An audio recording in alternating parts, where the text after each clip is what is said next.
I start getting messages. They didn't like send me earlier on, and also because the RISM they broadcasted, so they contacted RISM and told them that they didn't receive the links. You see, is anyone that I can email or contact for this link? I can give it to you. I think this Vivian, she gave me a YouTube link as well. I see. So I think that is quite okay. Because I tested the YouTube link and some of those that I sent, they are okay with it. So they are able to go through the YouTube. I think it's still the same thing. Noted. Sorry for any inconvenience. I understand you have a lot of registrations. So I think it's quite a lot of data to manage. Yeah, there's 1,800 people. Wow. Yeah. So very it's a lot, like, you know. I don't know how many are Malaysians, but I do get Malaysian is I think the highest participant for Asian. how many Yeah. do we have for I have to check how many roughly? roughly. Let me check.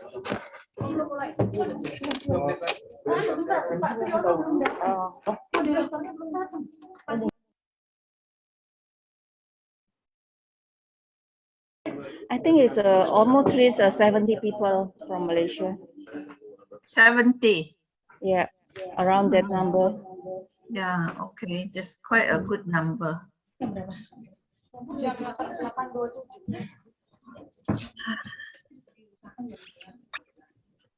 So we are all like ready to go. Yeah.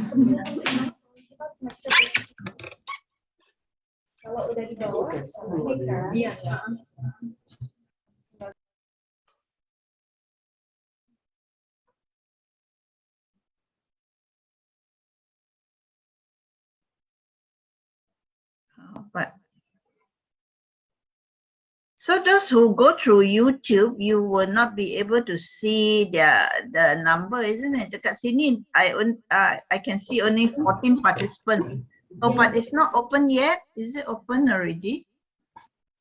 Oh, it's not open yet. It's 8:30. 8:30, yeah. But we are still wait for the moderator at this moment.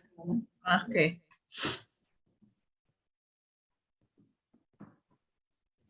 The one in the YouTube actually is they are also can do the do the question and answer too. Oh, can they? All right. Oh, digambil ya? Thank you. Ya, digambil. Oh, really? All right. Oh, digambil ya? Thank you. Oh.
Tes? Udah ya? Oke. Tes, 1, 2, 3, tes.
Good morning, dear panelists.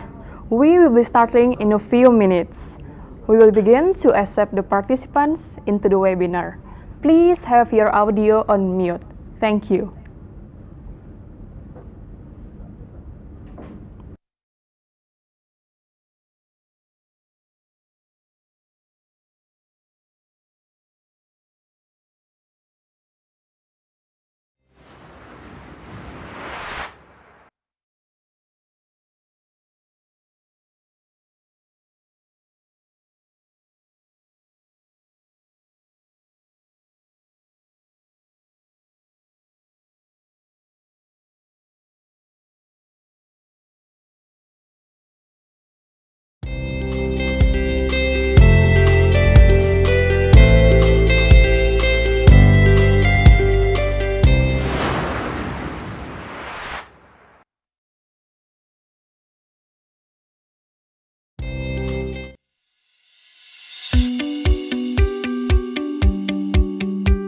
MAPI, as the Association of Indonesian Valuers, contribute and plays an active role in Indonesian infrastructure, rapid development, economic growth, and tourism industry. Established since October 20, 1981, MAPI became an independent non-profit and non-political professional valuer organization in Indonesia. Currently, MAPI has been recognized as part of and in collaboration with international valuers institutions and associations such as AVA, BBC, IVAC, YAKVA, RICS, API, Appraisal Institute, KAPA, and JAREA. MAPI vision is to equip Indonesian valuer with integrity, professionalism, and international exposure. MAPI mission is to enhance Indonesian valuer through continuous education, research, ethic, and standard. Developing Indonesian valuer with international insight. Improving the quality of Indonesian valuer. Participating in national development. Creating a valuable valuers that keep MAPI honor and dignity. Creating and maintaining a conducive business of valuation and related services. and creating a good governance in national and international perspective. In accordance with MAPI's vision and mission, Indonesian valuers support the government to accelerate the national economic growth through its role and contribution as valuer of bank credit assurance, supporting profession in capital market, valuer in optimizing the utilization of government assets, valuer in financial statement reporting, and valuer online procurement for public interest purpose. The number of MAPI members currently are more than 9,000 people and spread all over Indonesia. And those numbers will continue to increase along with the organization need for competent human resources to create integrity, professional, and international standard Indonesian valuer.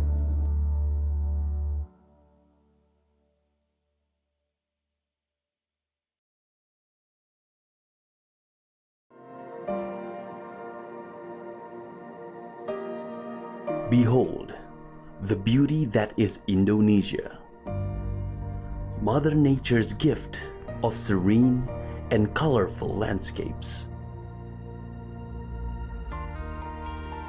where diversity makes us one, united towards a common goal, where resiliency is achieved together.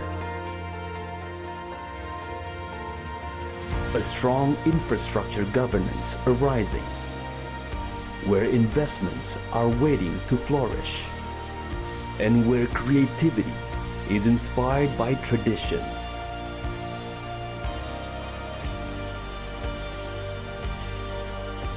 Indonesia, where beautiful possibilities are offered.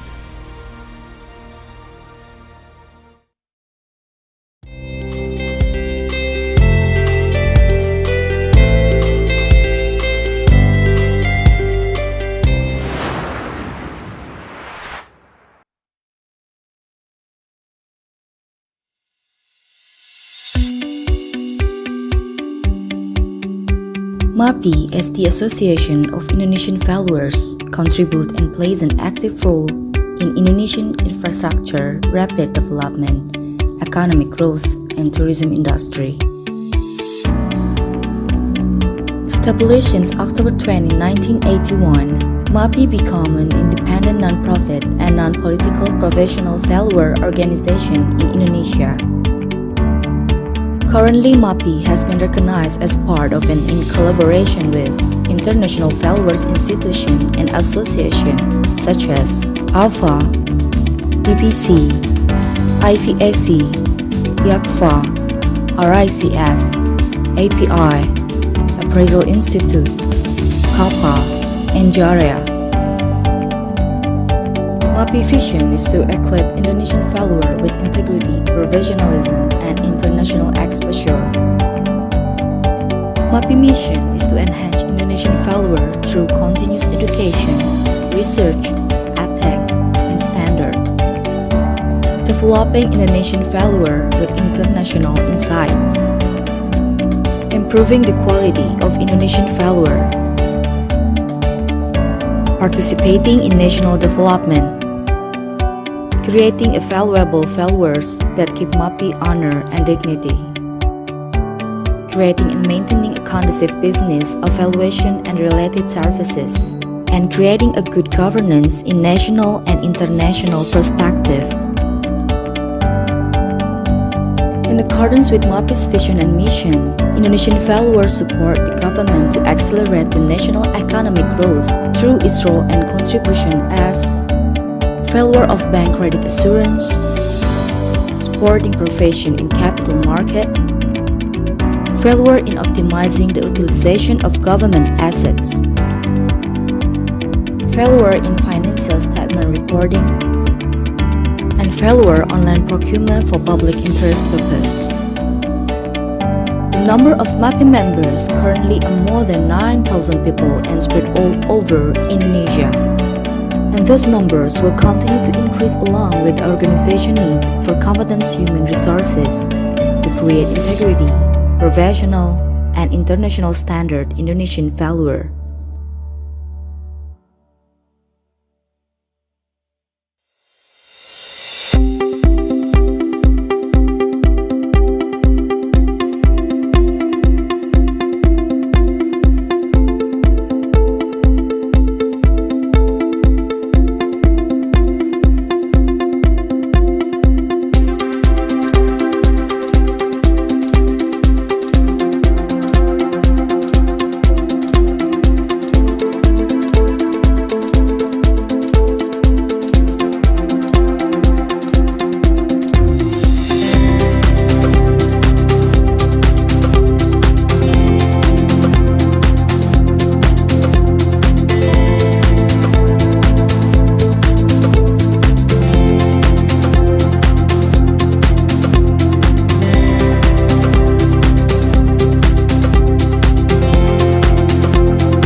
Good morning, ladies and gentlemen.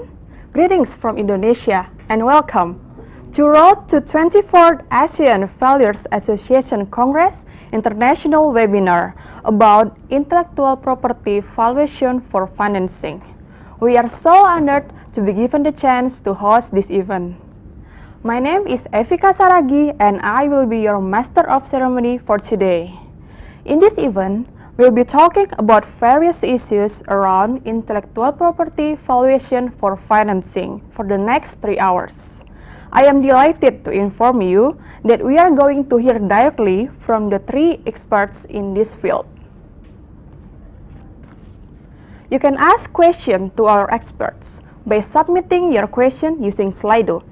The Slido link and attendance form can be accessed through the link in the chat box and also in the YouTube description box. Ladies and gentlemen, before we get into the topic of our webinar, we are going to hear an opening speech by Mr. Muhammad Aidil Mutakin as the head of Indonesian Society of Appraisers. Please welcome Mr. Muhammad Aidil Mutakin. Okay, thank you, Master of Ceremony. Bismillahirrahmanirrahim. Assalamualaikum warahmatullahi wabarakatuh. Good morning and welcome to the all participants. Honorable our AVA President Bapak Firman Syah and Nazaruddin, Honorable all speakers and moderator, Mr. Afila Jain, Managing Director India Crow, Mrs. Datuk Lau Wai Siang, Chairman Scott International Malaysia,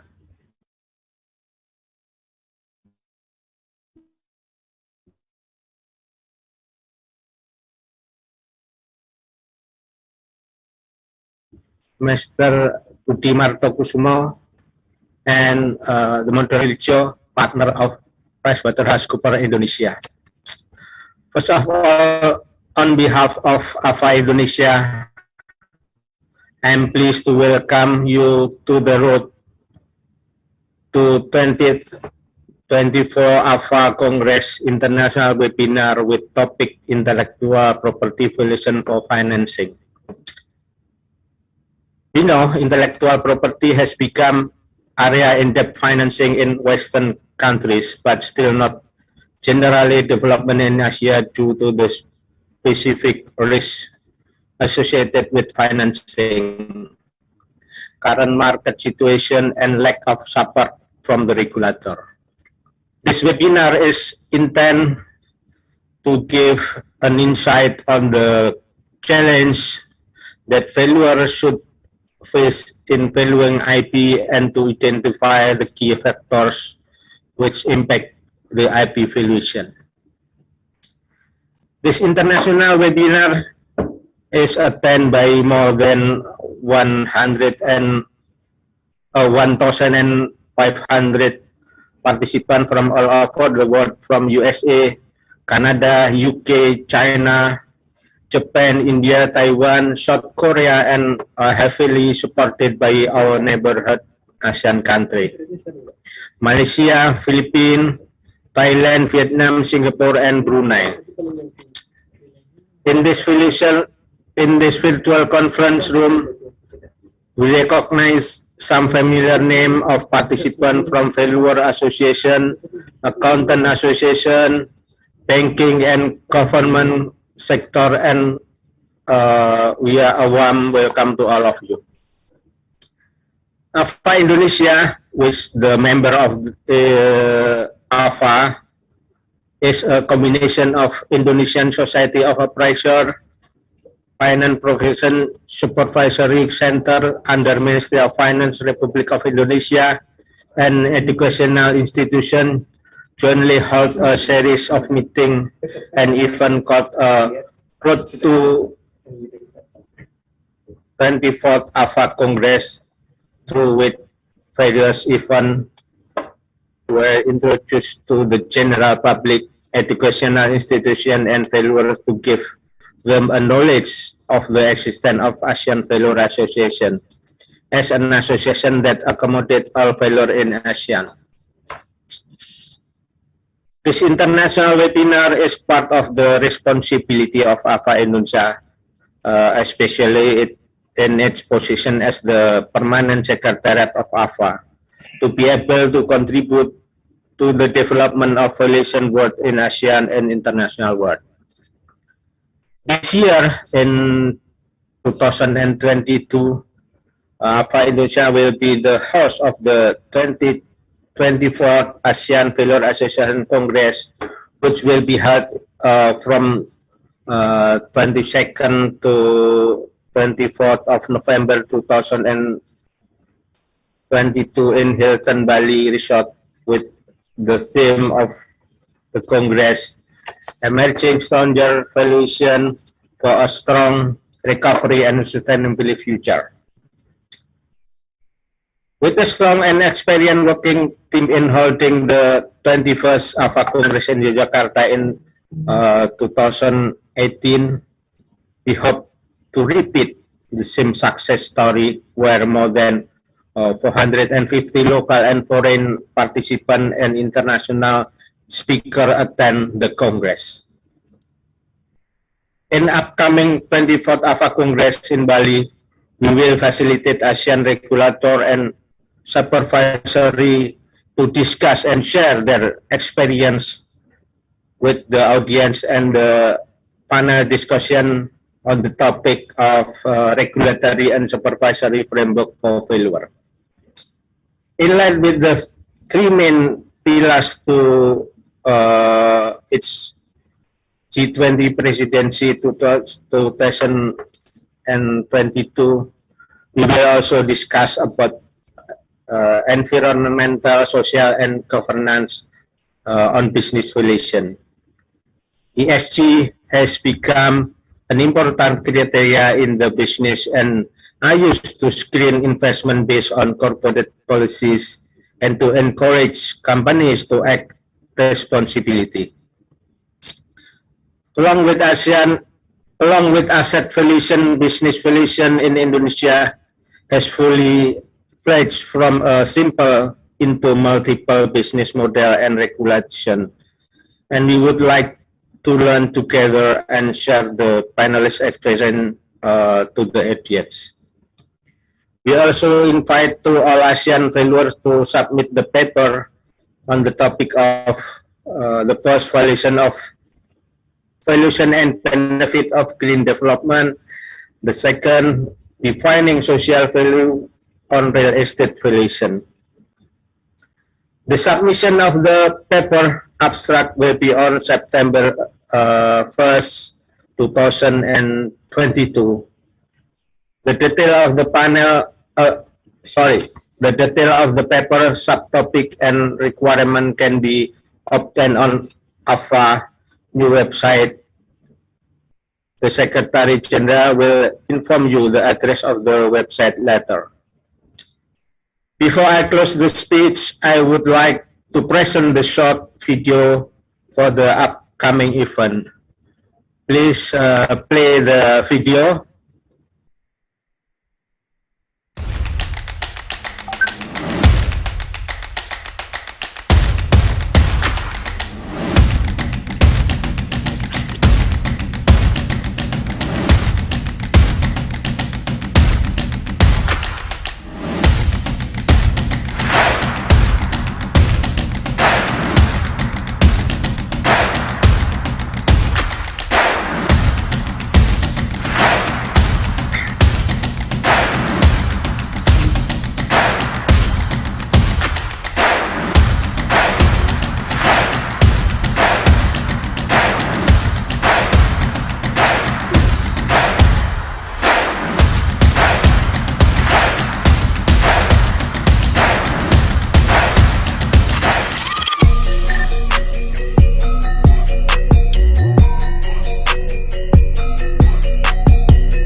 Thank you. On behalf of AVA Indonesia, I would like to invite all ASEAN members to attend the 24th AVA Congress, which will be held on November 22nd and to 24th in Bali, Indonesia.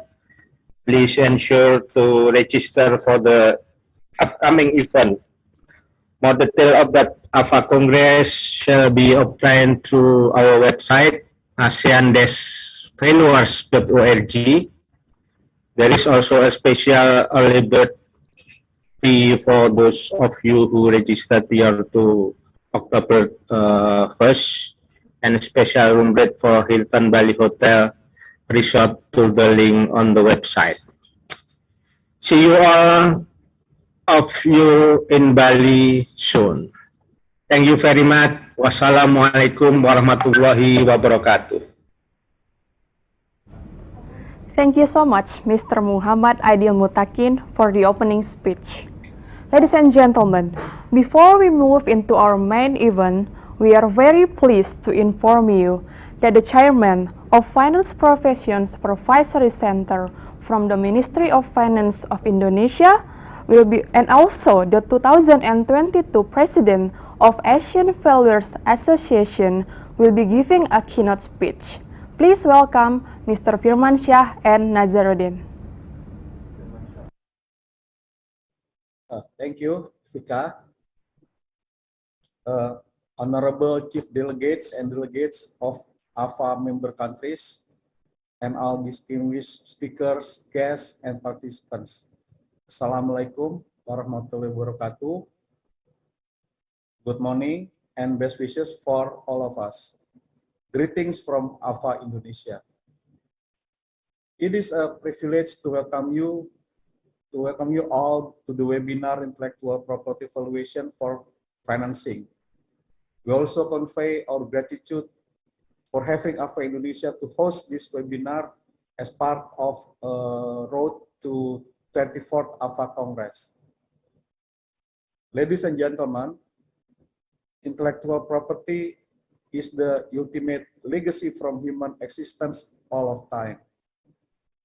This important property is generated from human special feature to process its thoughts and feelings creatively to produce a creation. Diversity in thought process makes its individual a unique being. Recognition of intellectual property is not a suddenly emerging awareness. It has been around for a long time.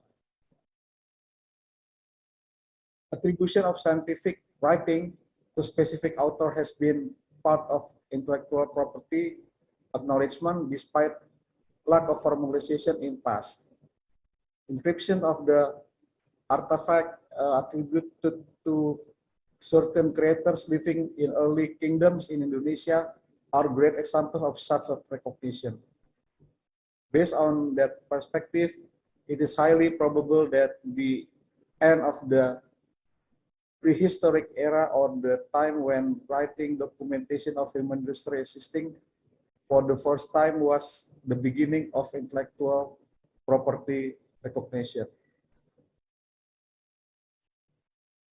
In the next period of human history, a need of formulation of intellectual property recognition emerged. In 1470, problems related to the patents were rising in Venezia, Italy.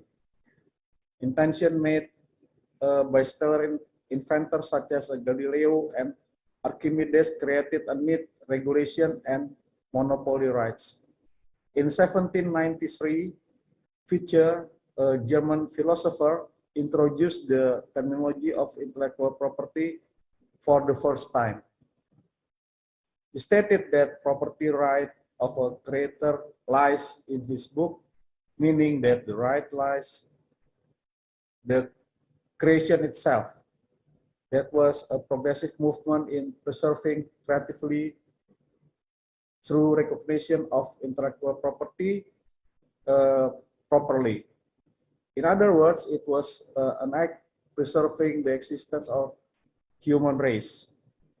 Ladies and gentlemen, recognition of intellectual property is basically propelling the creation of the new inventions. Meanwhile, the invention itself is actually the catalyst of development of new economic potentials. Inventions that have changed the world, such as electricity and communication, offer new corporation broad opportunity to emerge and develop. Moreover, those emerging corporations accelerated the development of supporting industries. Job creation was an automatic consequence and later on would increase life quality of many people. Thomas Alva Edison, who had more than 1,000 patents, for instance, collaborated with Elihu Thomson in establishment of General Electric in the end of 19th century. As we all know, GE nowadays is a multinational company placed in the vast area like aviation, healthcare, energy, digital industry, and other domains. This is a real example of the intellectual capability and property boost creativity and competitiveness, which in the end will create sustainable economic development. Creative industry is an ideal home for development of intellectual property. The industry provides rooms for young inventors to expand their innovation as part of value creation of new products or enhancement of existing product. Economic value may serve a standard to measure the benefit derived from a new invention to an individual or a company. The measurement cannot be performed accurately without protection of intellectual property rights. It is absolutely in line with basic concept of attachment of the value right of the valued property. Ladies and gentlemen, protection of intellectual property is essential and support of the government in its development is crucial. Regulation provide legal certainty to entrepreneurs and investors. Incentive and ease of financing would also provide fresh air to the business. In addition, other government supports like law enforcement to violation of intellectual property rights facilitate the environment stability. Utilization of intellectual properties as underlying assets, its financing is a breakthrough for IP development. IP valuation is obviously challenging because of limited historical data, especially that of new inventions. Different treatment applies to the older inventions as it would be easier to measure. The previous achievement provides the appropriate value of IP that eventually would help financial institutions to decide decide to invest certain proportion of capital. In other hand, the existence of IP as intangible assets as well as variety of policy on IP protection across countries create a complexity. Valuation for the purpose of accounting, tax, and transfer pricing and valuation used for IP backed on loan security may need different treatment in their practices. Ladies and gentlemen, despite its grave effect on people's health, COVID-19 pandemic accelerated the use of Internet of Things in business.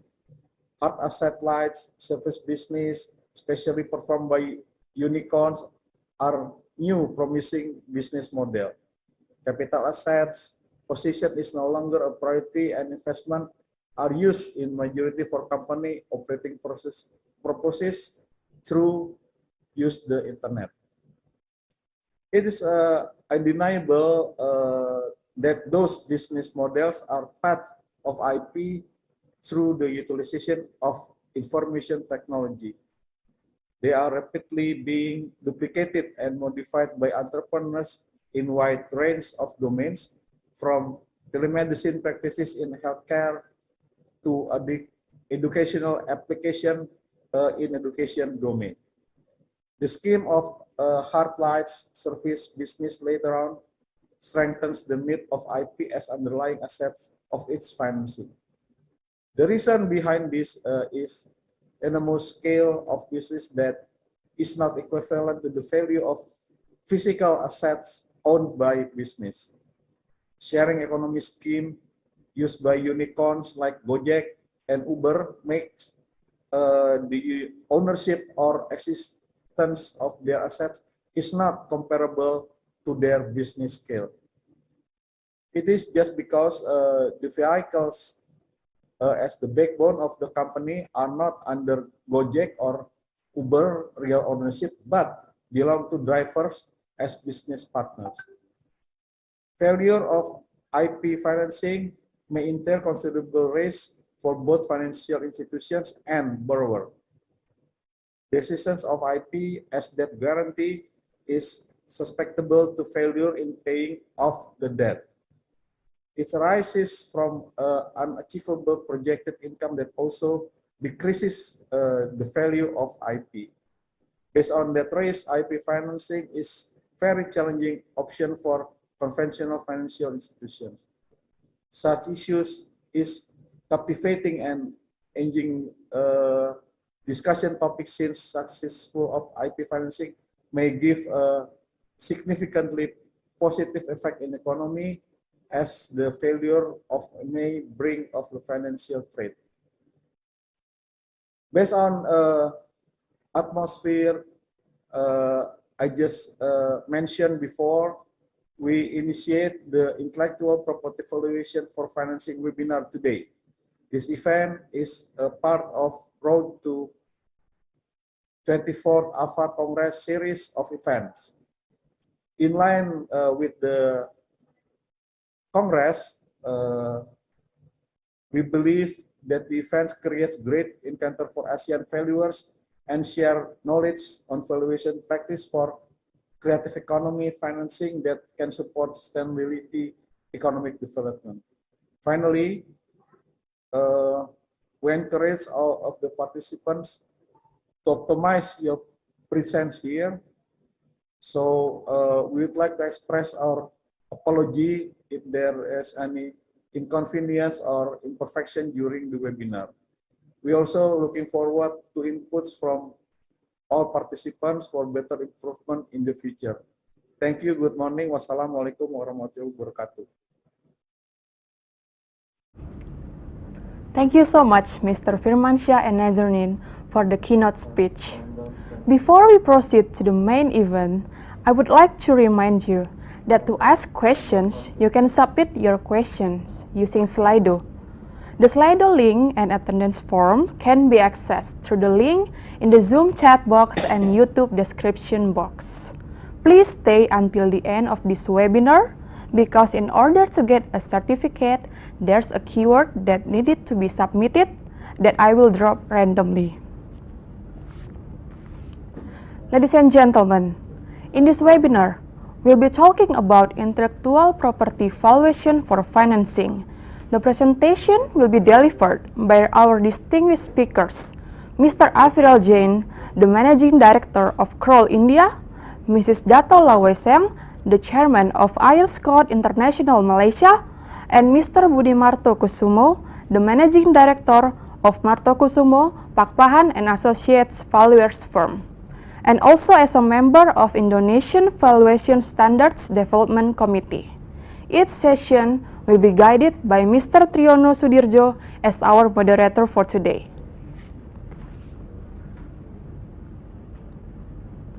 Mr. Triyono Sudirjo is a partner of PricewaterhouseCoopers Indonesia since 1999. He completed his master's degree in Science in Financial Economics from the University of Warwick in 1994.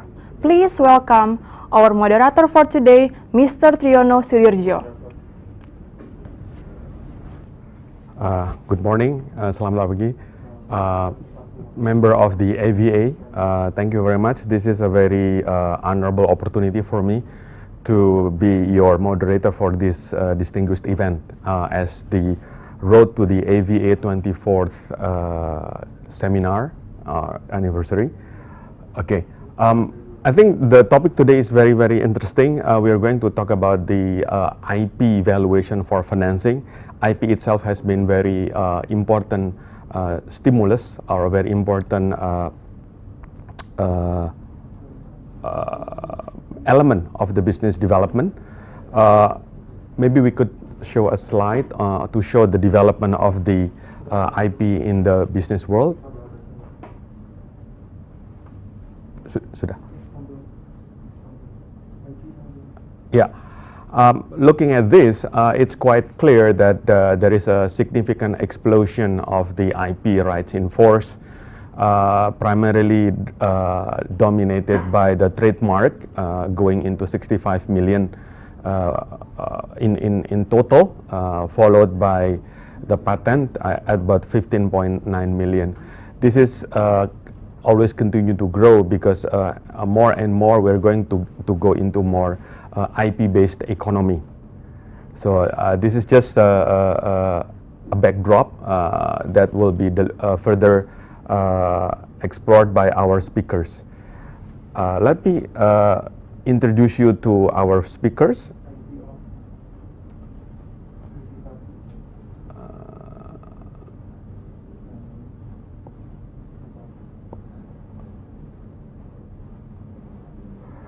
Our first speaker is Mr. Aviral Jain. He has been over 15 years of experience in valuation, corporate finance, and doing restructuring, working with the crawl.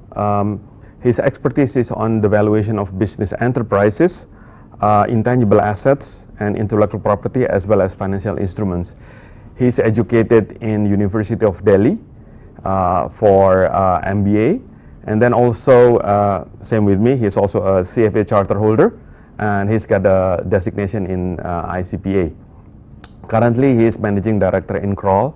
Formerly, it's called Duff and Phelps, one of the distinguished professional services firm in corporate finance and valuations.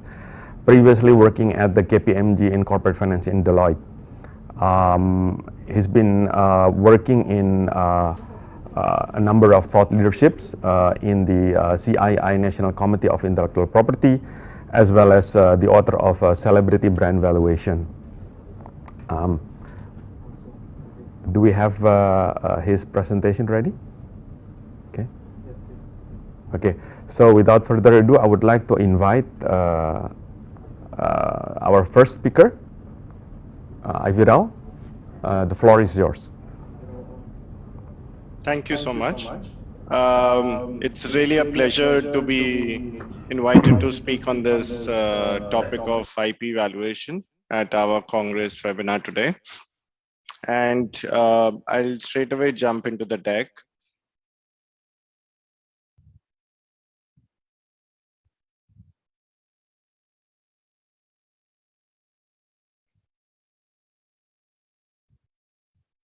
I hope the screen is visible.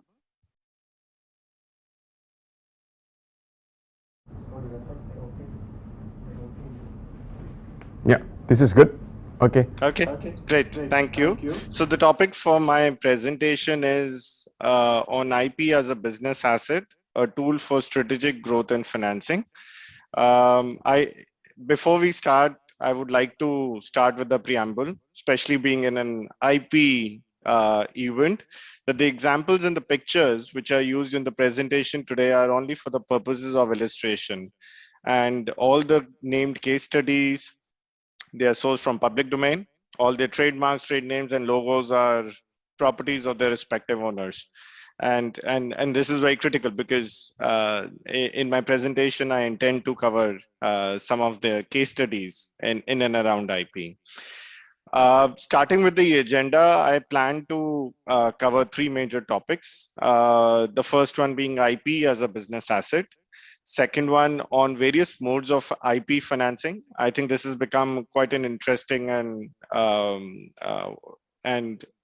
a topic and also a business decision which everyone is looking forward to, though some of the commercial banks still are lagging behind in financing IP. But we look at some of the examples which are there with us, and finally talk about certain business transactions where IP played a major role in the M&A transactions.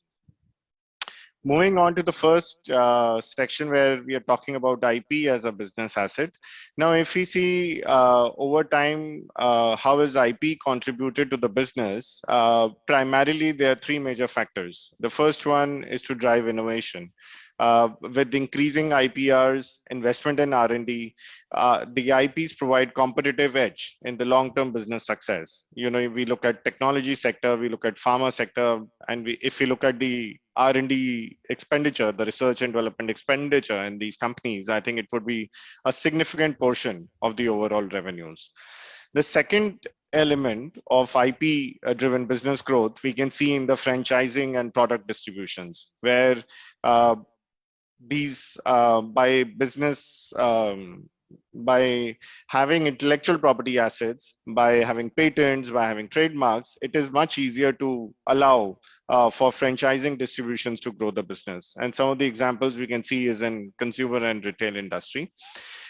Further, IP is now being used as a tool for additional raising funds, you know, for seeking capital from the VC investors, from private equity investors.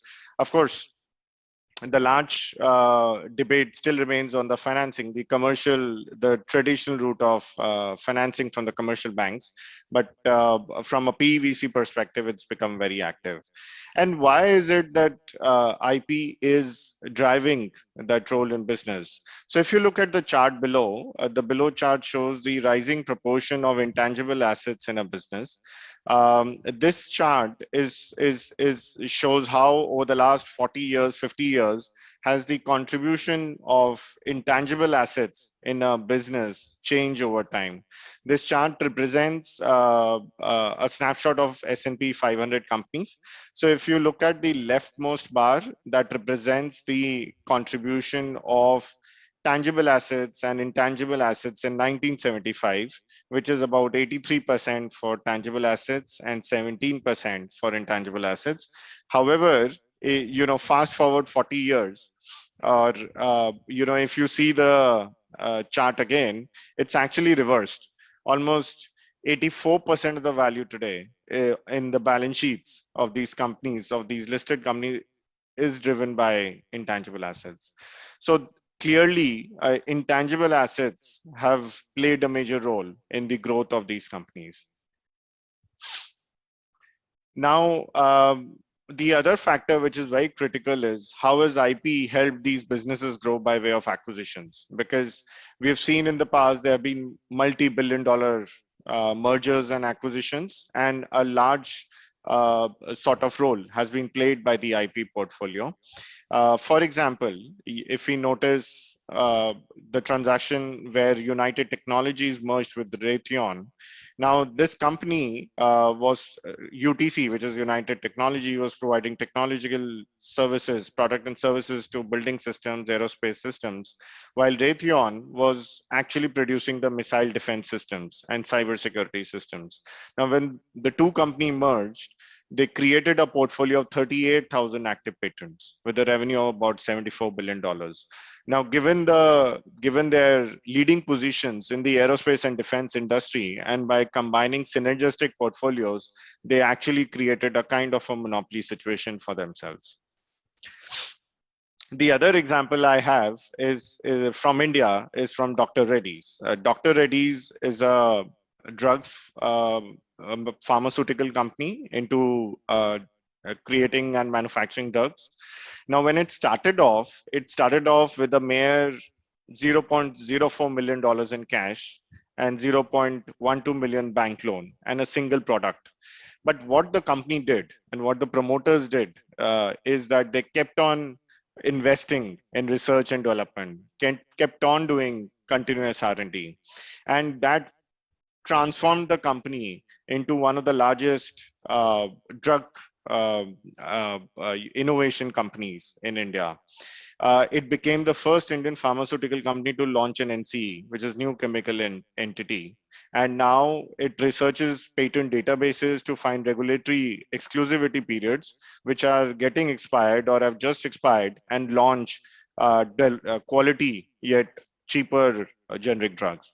So if you look at the chart, which is on the left, this is the percentage contribution of revenues from their R&D segment or from their proprietary research segment, and it has increased significantly. In 2005, for example, we were looking at 63%, and it's almost touching 86% today.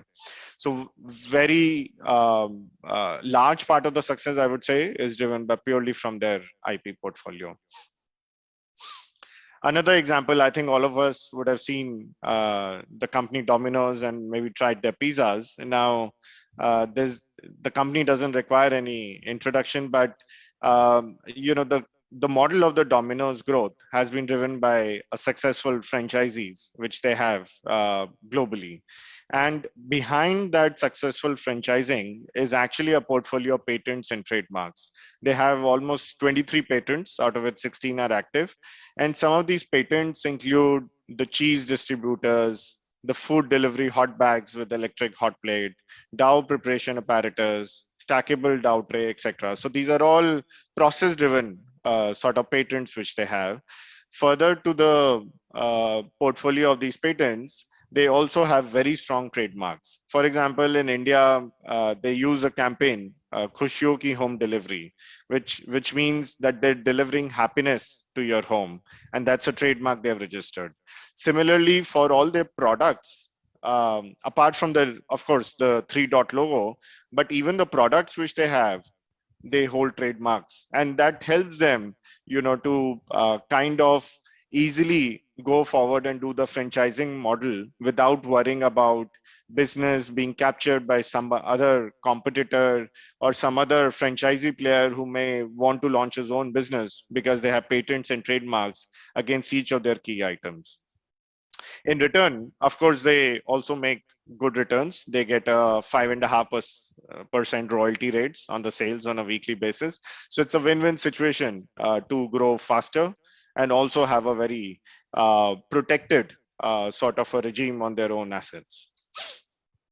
So these were some of the examples which I had on how IP is being used in business, how different businesses have actually used IP for much higher growth and becoming much more profitable. The second part of my presentation is on IP financing, where we're going to talk about what are the various trends which are going in IP financing today. Now, we saw the chart, if you recall, in my first few slides on how companies have a larger portion of intangible assets today, more than around 85%. And with these growing intangible assets, the contribution of the IP portfolios in this intangible part of balance sheet is also growing. So clearly, if a bank today wants to finance a company, it has to look at, the first thing the bank does, look at the balance sheet, look at the assets in the balance sheet. Now, if the size of the fixed assets have gone down, and the intangibles have gone up, I think there's no option but to also look at what kind of assets are there. And within intangible, of course, IP is a category of assets which are legally protected, which are strong, which can be enforced. And from that perspective, the collateralization of IP assets is becoming as a viable alternative to traditional financing on fixed assets. Now, apart from pure IP, what we have also seen is the commercial banks and other institutions are looking at the overall portfolio of intangible assets in the business. So they look at what kind of innovations the business does, what kind of customer relationship it has, what is the brand image, etc. Because put together, it's a portfolio which one needs to get convinced with. Of course, before any transaction take place, the value of the underlying value of the IP is very important. How we carry out that valuation, how do we quantify the benefits from that IP, what is the cost of development and its maintenance, what is the role of IP in overall income generation, and finally, they also want to look at what is the value of the IP in isolation from the company. So for example, tomorrow, if somebody wants to enforce their collaterals, then will the IP have value on a standalone basis? And will it create value for the market participants or not? So these are some of the considerations which are very important from a financing perspective. Some of the recent trends which we see on IP financing, unfortunately, we do not have too much data around what is the kind of financing taking place against purely an IP assets. But based on some recent studies by a third party, Relicura, they track the number of IP backed transactions, IP backed financing transactions by major banks like JP Morgan, Bank of America, and Citigroup. This is focused more on the US markets, this data point. And the below table shows how the number of applications have been fairly robust across the sectors, including digital storage, data processing, digital communication, and medical devices, where a large part of patents is sitting today. Now, what are the various ways of IP financing? Because it's very important to understand how do we finance our IP assets. The first and the immediate sort of way is direct collateral. Direct collateral is nothing but pledging your IP assets as a collateral in the loan agreement, so that if tomorrow things go south, the lenders can seize the firm, can seize those IP assets if there is a case of default. Now, this is, of course, the most preferable route for IP financing. However, what we've seen is that there are mixed trends based on different geographies, the way the banking sector has opened up over a period of time, and also the regulations which are playing in the local region. The second aspect of IP financing, or the route of IP financing, is securitization. Now, under securitization route, the IP assets can be securitized by creating an SPV, which is special purpose vehicle, placing those IP assets in the SPV, and in turn issue securities in the capital markets, which will fetch certain returns to the investors. The returns come from the fact that the IP portfolio, which is getting securitized, will have certain rights to its projected revenues. Basically, let's say you're getting certain royalties on your trademarks, or you're getting royalties on your technology patents. So there's a certain set of cash flows which are coming to that SPV. And from that SPV, whatever bonds have been issued, whatever securities which have been issued, their interest and their repayments can be serviced by way of those cash flows. Now, in this transaction, or in this structure, the lending institutions or the investors actually eliminate the risk of directly holding the IP, because their securities are actually in the SPV, which owns the IP and which can have its own management running it. Whereas if you look at the direct collateral part, if lenders were to enforce the securities and take control of the IP assets, the problem is who's going to run it, who's going to monetize the IP, and will it be as efficient and as effective as the erstwhile promoters were? So that helps banks alienate that part of risk. The third type of financing route is a sale and leaseback route. Now, in a sale and leaseback route, an IP owner reaches out to the investor, and in exchange of funding from the investor, it actually sells its IP asset to that investor. Now, at the same time, once it's sold the IP assets, it enters into a perpetual lease or a definite lease period for leasing back that asset exclusively to its own business. And against that, it starts paying the royalty transaction. So it's very similar, in terms of principle, if you look at the securitization model. However, here you're dealing with one specific investor, right? And there could be certain specific conditions, specific terms, specific periods during which the sale and leaseback transactions will continue, which effectively means that tomorrow at the end of that term, the original IP owner can actually buy back that IP asset at a predefined price. So that gives a lot of comfort to both the sides, because selling that IP assets again for the investor might be difficult to a third party, especially if it has unique benefits. Whereas for your own, for the erstwhile IP owner, it is something which is always relevant for the business. The fourth and the final way of IP financing is venture debt. Now, this is something which we've seen is really growing faster than the traditional commercial financing, because the venture debt investors are ready to take risk. As we look at certain startups, certain early stage companies, we see that today a lot of these startups and early stage companies are spending heavily on building their technology, on spending heavily on digital platforms, are spending heavily on their IP portfolios or intangible portfolios. And from that perspective, even if these are loss making, while traditional commercial banks may not prefer financing such companies, however, from a venture debt perspective, venture capital investors perspective, this is something they like doing it in and out. And that gives rise to the direct equity financing.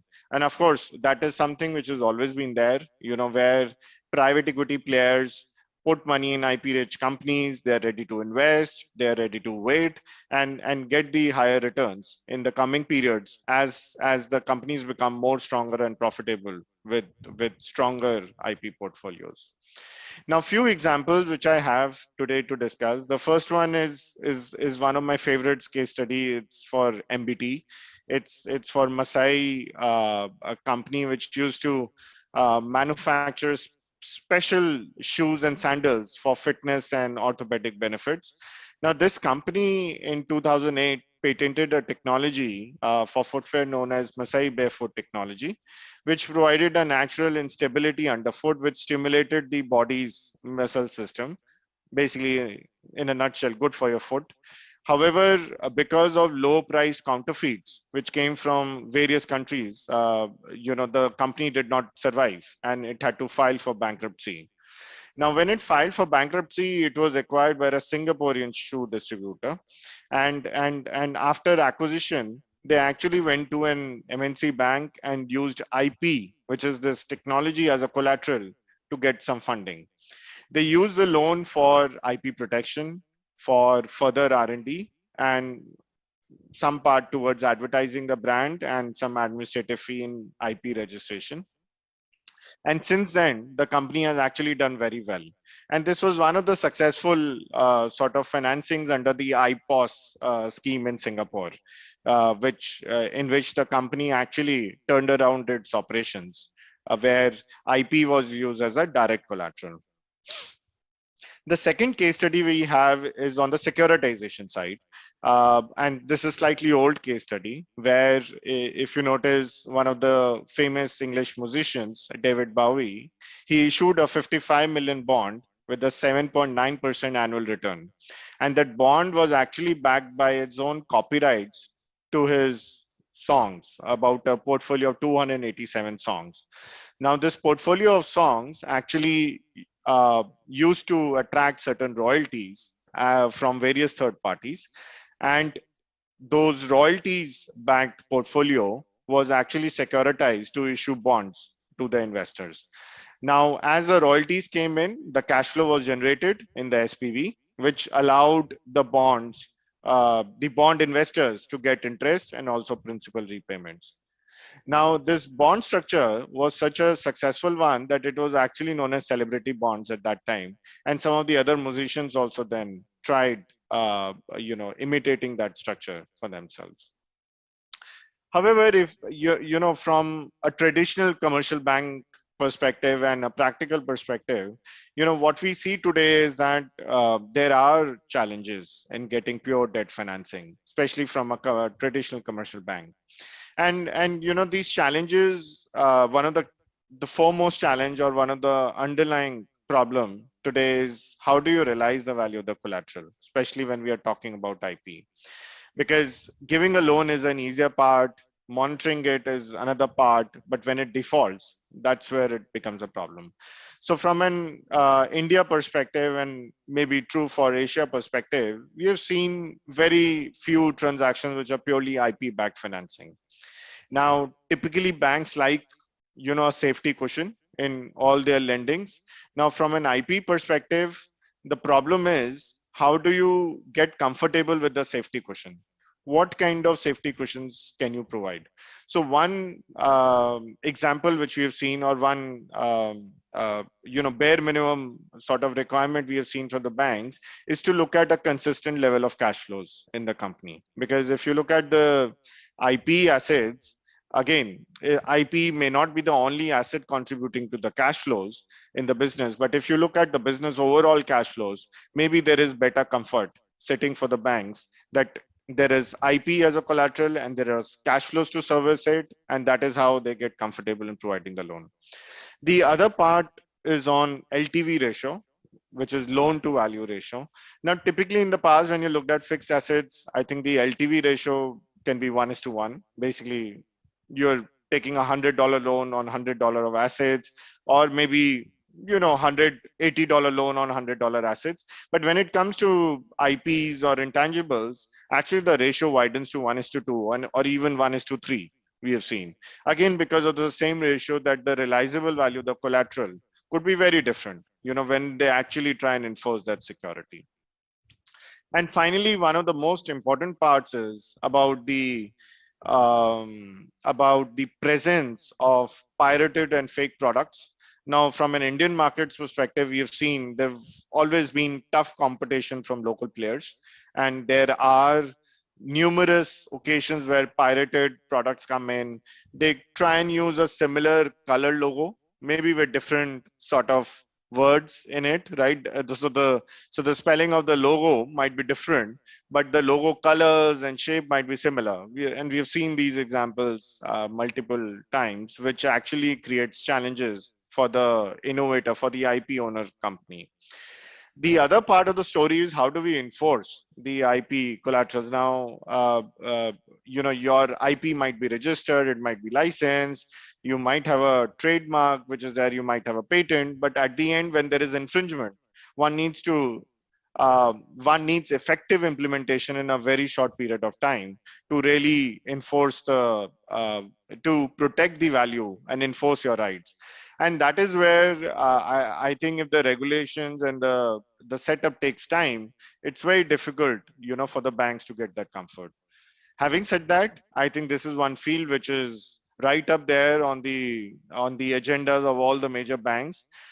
We've got involved in looking at IP portfolios, especially in the technology industry, in the pharma industry, where banks have got comfortable looking at a portfolio of brands, portfolio of patents, and then also look at the overall cash flows in the company to give loans, traditional loans. Finally, there is venture debt. I think we talked about it briefly earlier, that how the early stage and startups are actually using venture debt.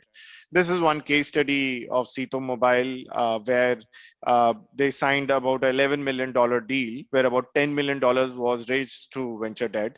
And the credit facility was secured against their portfolio of patents, which was around inclusion of automatic provisioning of abbreviated dialing codes. I mean, that is a kind of patents, very exotic, on which they got this funding. And of course, as soon as they got this funding, they were able to take their business growth to the next level. Finally, moving on to the last section, there I wanted to show certain case studies which I think are relevant for today, where businesses have used IP portfolio to survive, to grow, and also expand their horizon with the underlying IP. Now, one of the classic case studies is Eastman Kodak. This is, of course, I'm sure all of you would remember the cameras, the Kodak cameras, which we used to have before mobiles came in, and they completely changed the game overnight. So Kodak was one company which used to believe in strong R&D.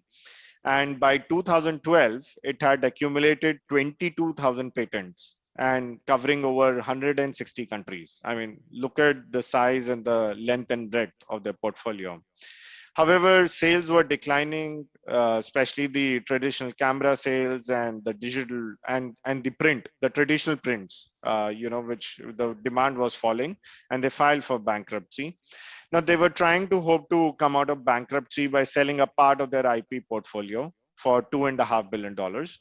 However, there wasn't much time, and they ended up selling that portfolio of 1,100 patents for almost 1/5 of the price, which is $525 million.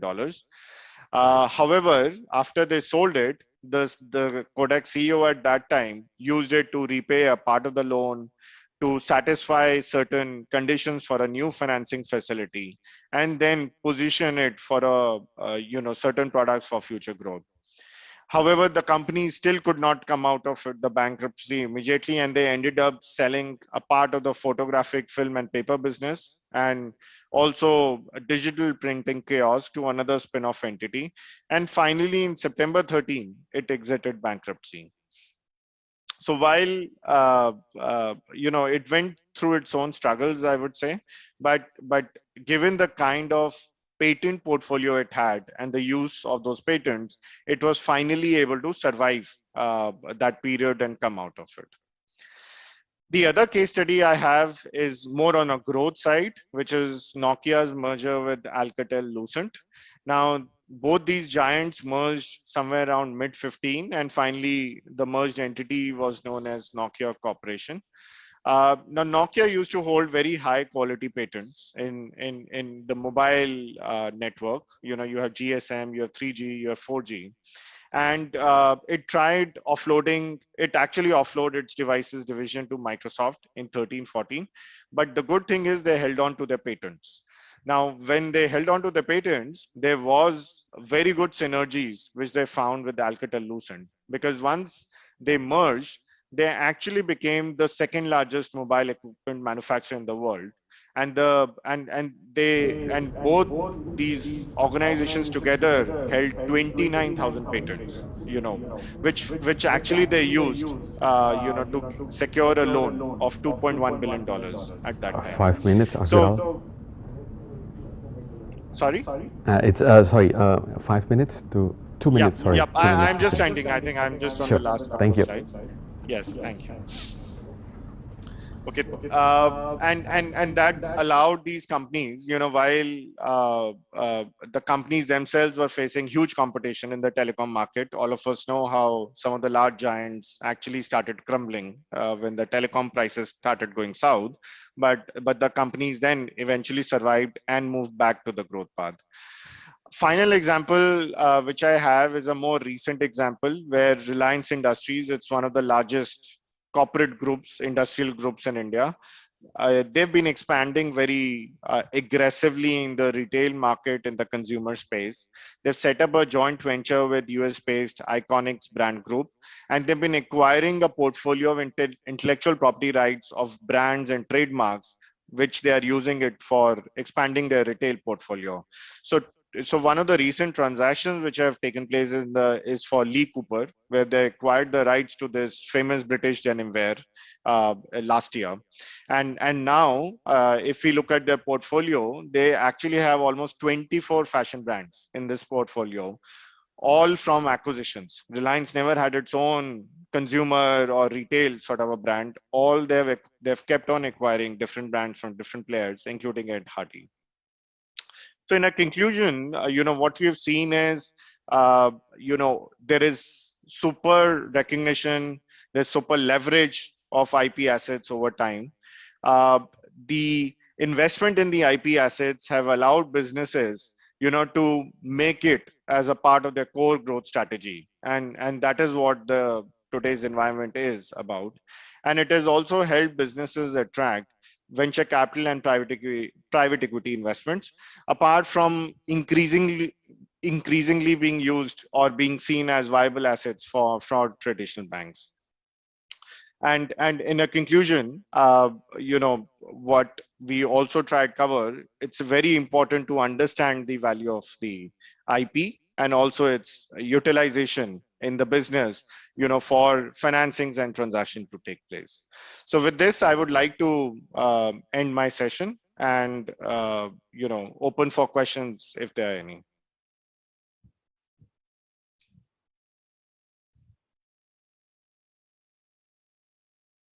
Let me give the audience a bit of a overview about what has been covered. We are covering the financing of the IP and the development of the IP financing in Asia and India. Also global, because some of the good examples are given on a global level. Also the role of IP assets in the business and some case study examples. Needless to say, this is a good opportunity for the entire ASEAN, because ASEAN region is one of the global region where there is an active investment into technology-driven companies, which have a lot of IP portfolios. For now, I think we are holding off the questions because we're going to put it into the panel discussion at the end of the presentation. Allow me to transition to the second speaker, Dato' Lau. Maybe we can put up the CV. Yes, Dato' Lau has been 35 years of services in the area of valuation and property in the Ministry of Finance in Malaysia. Currently, she is the chairman of Ian Scott International. It's an integrated valuation service provider, educated in the MBA in real estate in University of Western Australia, and also a bachelor in survey from University of Technology of Malaysia.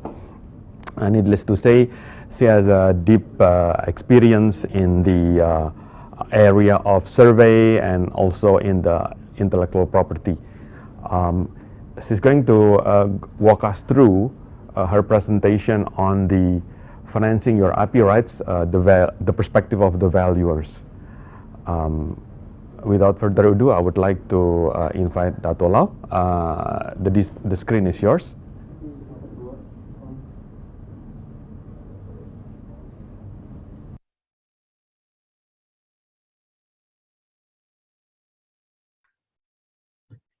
Thank you, Pak Truno, the moderator, and thank you to Mapi for this invitation to share my little knowledge on IP with the audience. Good day to everybody, wherever you are. But if you're in the ASEAN region, I think it's okay to say selamat pagi, selamat sore, ciao sang hao, or namaste, I think is still fine for the Indian sector. Right, so my presentation this morning in relation to the IP valuation of financing, it will be the financing your IP rights from a valuer's perspective, because I originated as a real estate valuer, and I have actually gone on move on forward to the IP perspective of valuation. So for that, we will include the following matters. Can you change the slide, please?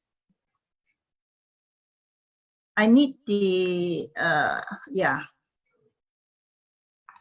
So what I'll be sharing with you this morning basically are three main sectors: the value creation of IP, monetization of IP rights, and the value maintenance of IP rights.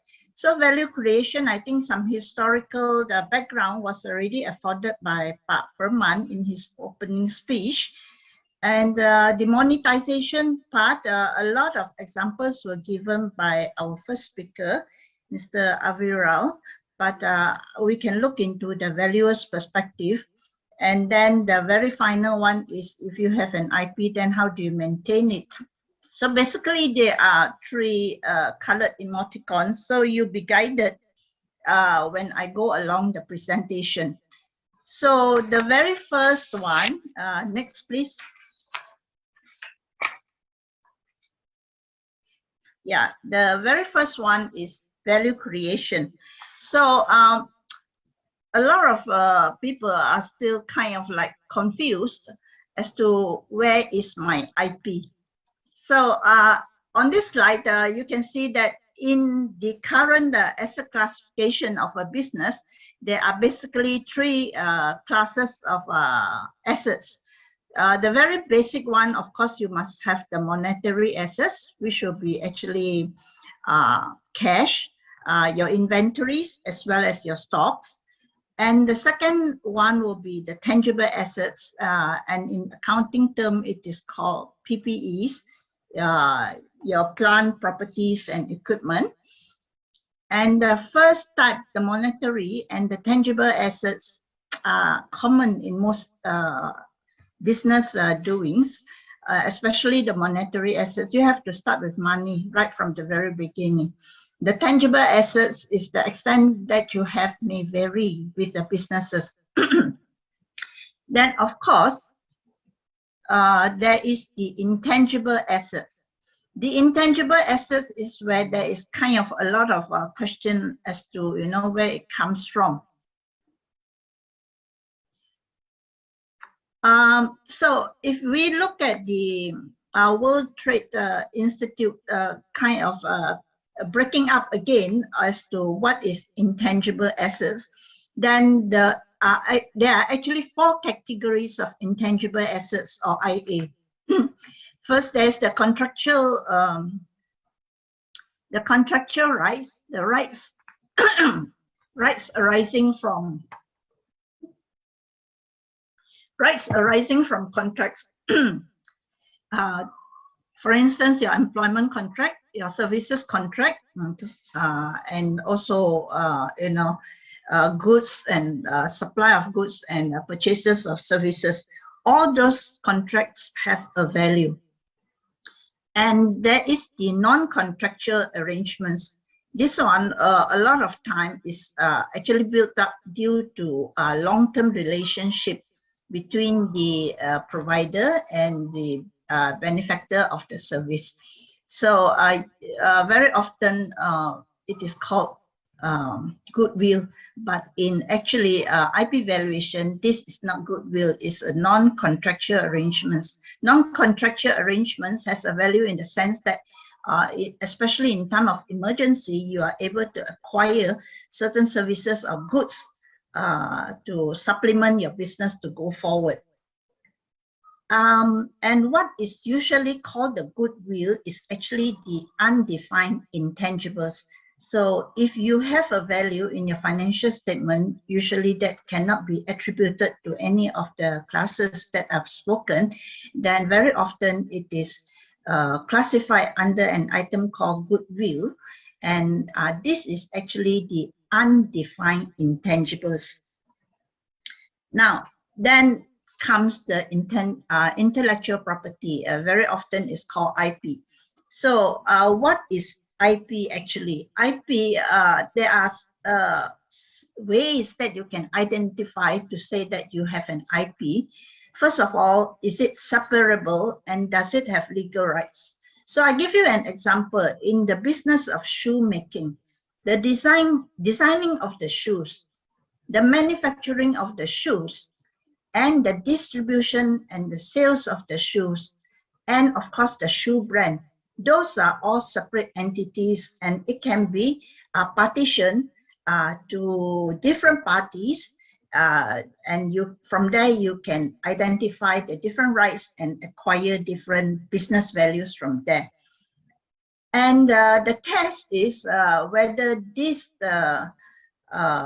item can be transacted. So what is meant is that can you lease it, out license or in license this IP, or can you sales or sell off this property as the earlier examples that were given. Then of course there are also cases of donations. If you have certain rights, you can donate, like DuPont and University of Pennsylvania. There are some DuPont rights that have been donated to the university. And of course, IP rights can also be bequeathed in a will. Okay, so if a person or owner passes on and the will is stated that certain IP rights goes to certain beneficiary, then the person would derive the income from the particular right. Now, in the financial sector, the test is fairly similar. There are basically 3 attributes. First, whether it's identifiable, as I mentioned earlier on. Then it must be controlled by the owner.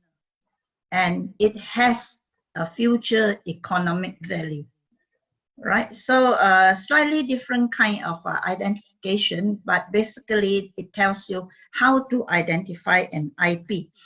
Of all the 4 categories of intangible assets, IP is the most recognizable because it has the rights. It has rights, legal rights, that you can kind of pull it out and say, yeah, this is the item, this is the brand, this is the license to manufacture, yeah, this is the license to design the shoes. So it is identifiable, is most recognized in that sense because of the legal rights that you can derive from IPs. So IAs, intangible assets, generally they just mean that assets that are non-monetary, yeah, and they are non-physical, but basically all the 4 categories of IAs, you can derive rights, and these rights do have economic values. Yeah, so I hope that gives some clearance or insight into what is IA and what is IP, which is slightly different in nature, right? So we go on to the next slide, please.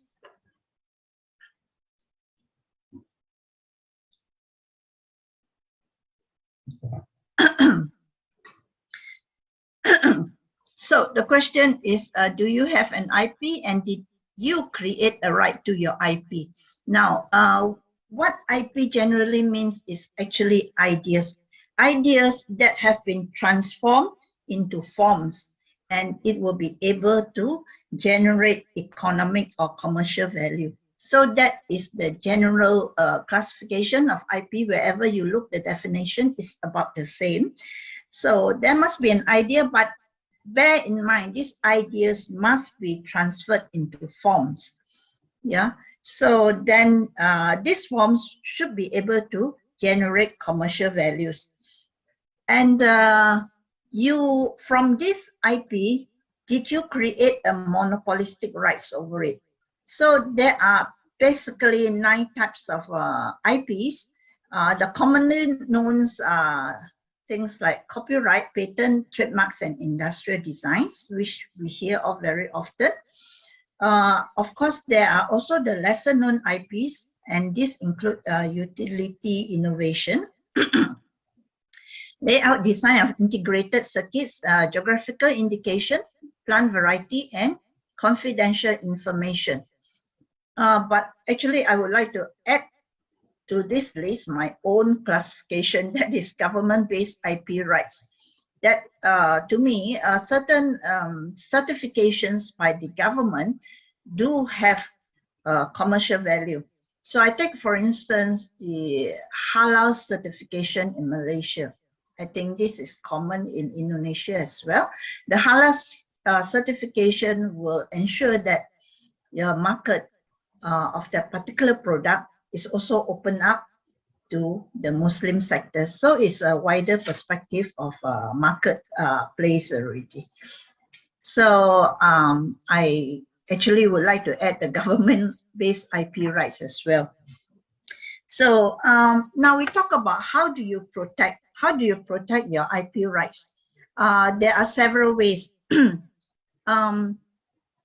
Actually, some IP rights are already protected by common laws. You do not need to register, but you can have an option of registering, but you need not register. For instance, copyright, yeah, and trademarks, you do not need to register, but it can be recognized automatically. But once you register, it means that the registration is only limited to a certain jurisdiction. It is what we call territorial, meaning your protection, if you register in Malaysia, is only registered in Malaysia. So if that particular brand is taken out to another jurisdiction, another country, and used over there by another party, then you have no legal protection against them. The other thing about registration is actually you're telling the world what you have. So this is the case of having trolls who may be looking at what you are creating, and before you can have the registration finalized, they may have copied it and used it somewhere else. So disclosures is actually a problem when you register your rights. And registration also means that it is only limited to a certain class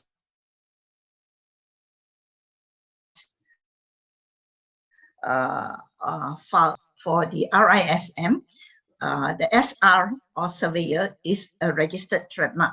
Yeah, but it is only registered in Malaysia. So any other jurisdiction, for instance, like Hong Kong and Sri Lanka, if they were to use it, then they are not infringing on the SR trademark.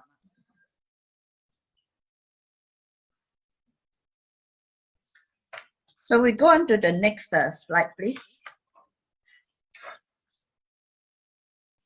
Yeah.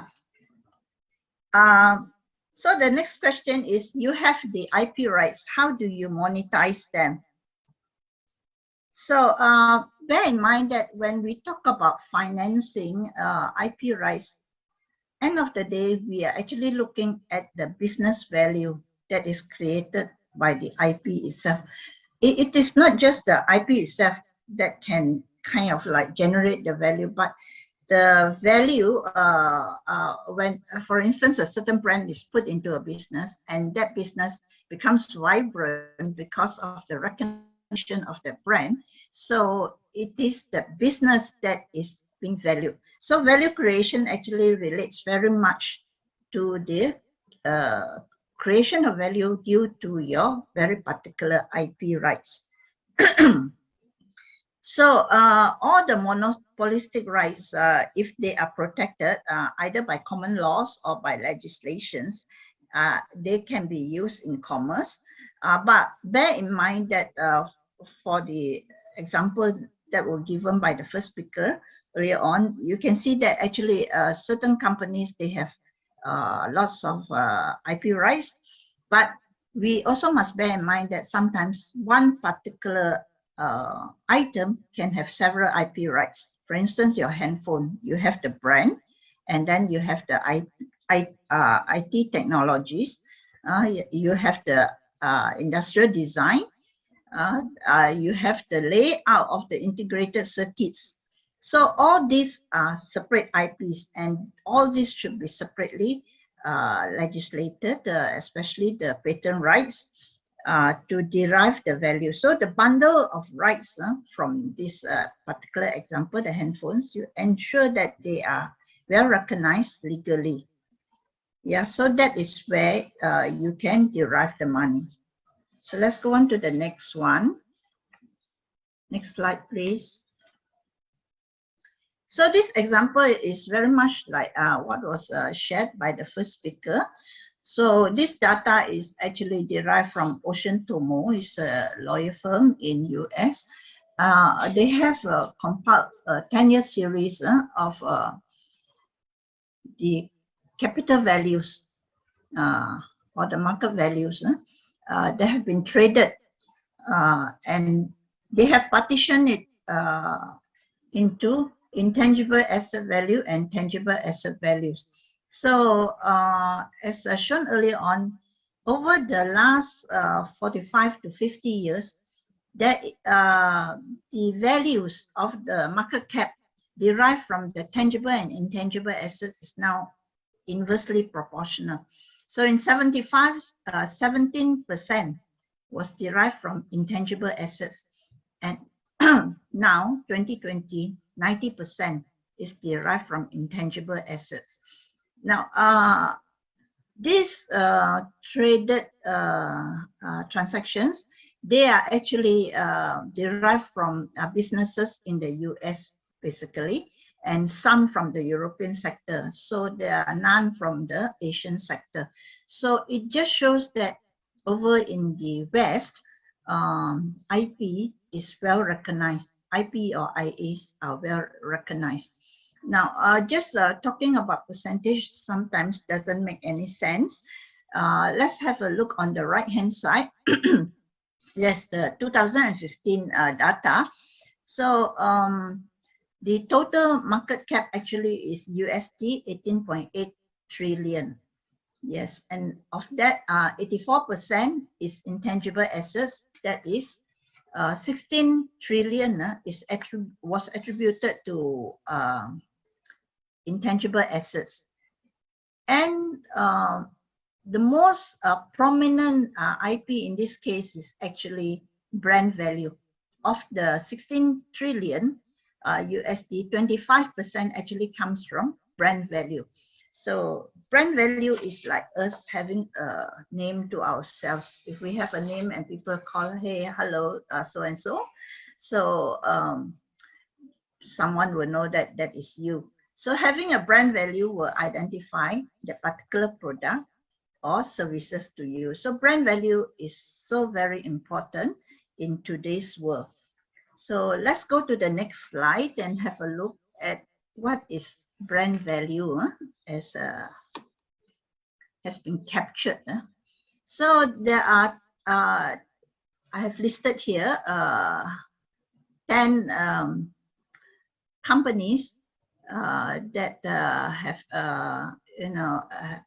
noted down their brand values, and you can see that the brand values have actually grown a lot, especially for the technology-based industries. So you get Apple, Google, Microsoft, Samsung, Amazon. Those brand values have really propelled their business forward. So it's just like, what is your handphone? Is an Apple, that kind of thing, you see. So recognizing a brand is very important for a particular business as well. So maybe when you go back, you would like to ask whether your particular service has a brand to the industry that may be able to propel your business forward as well. Right, so we go on to the next slide.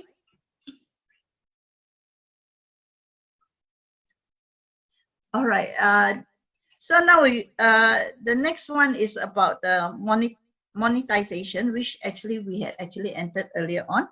Monetization actually was also quite well covered by our first speaker, but let's have a look again.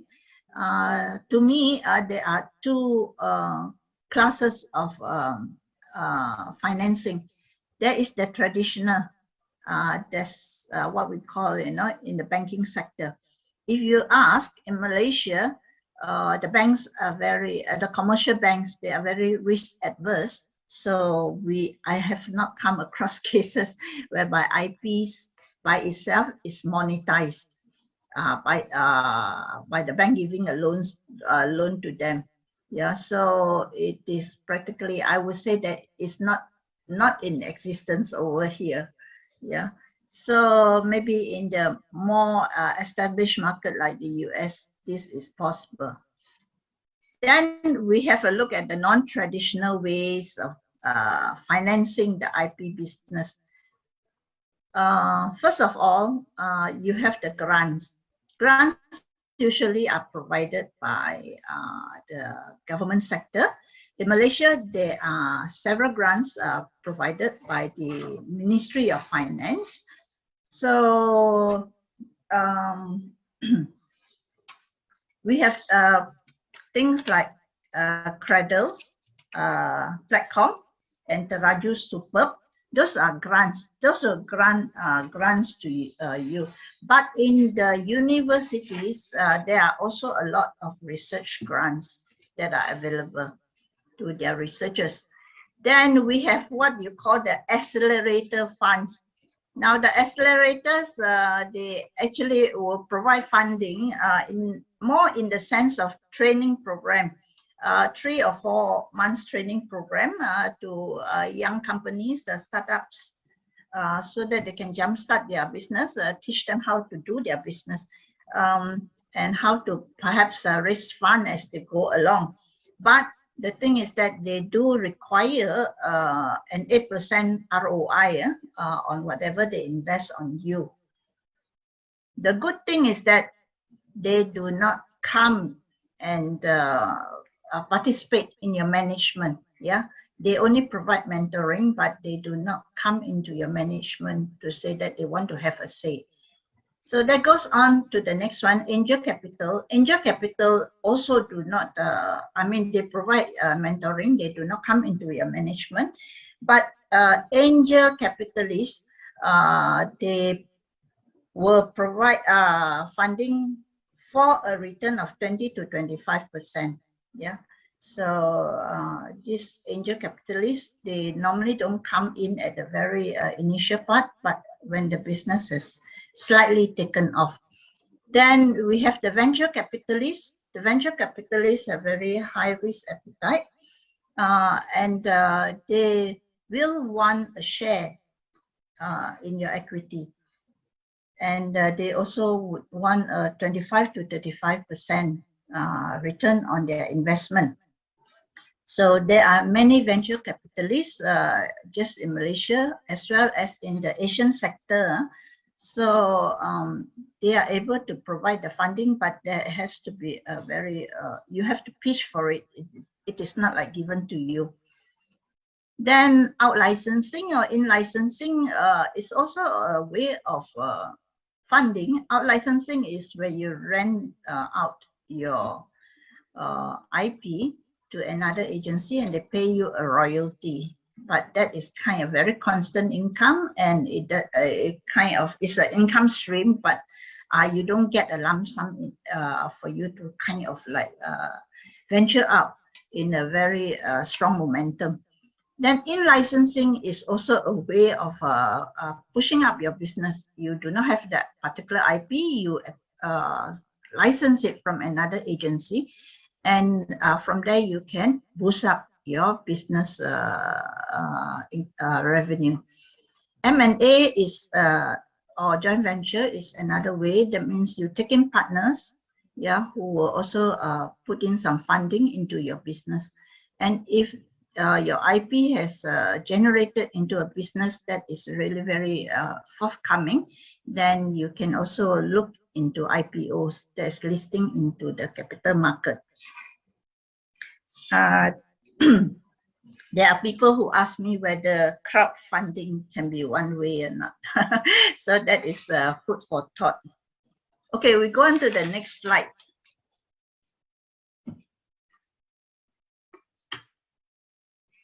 Now, the monetization of an IP rights, that is when we look at the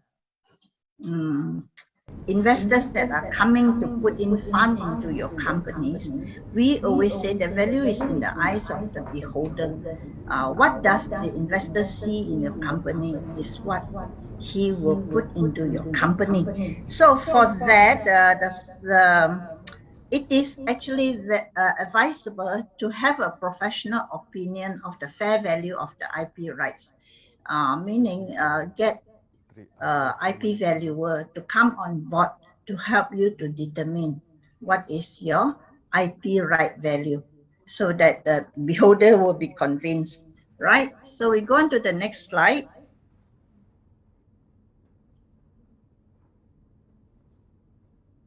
Now, the fair value determination, this is just a bit on the valuation part.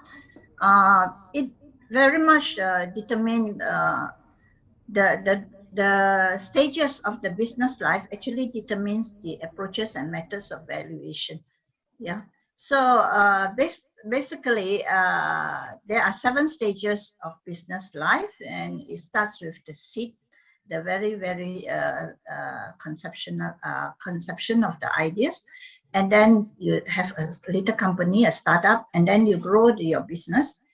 And when it becomes established, you can expand. But when you talk about IP rights, after you have expanded, it might decline.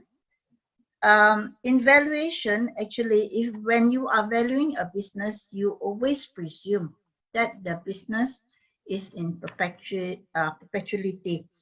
And the business will go on, but it will terminate at a point in time when nobody knows when. So that is business valuation. But when you tie up with the IP rights, the IP rights excuse will me, have 3 minutes to go. Thank you. The IP rights may. Sorry, Datolo, 3 minutes to go. Thank you. Yeah. Okay. The IP rights may be of a shorter period.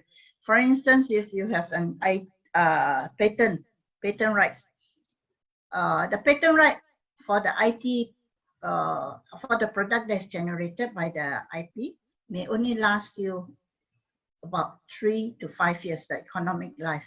But the patent life actually itself is 20 years. Huh? So there is the question of legal life and the question of economic life.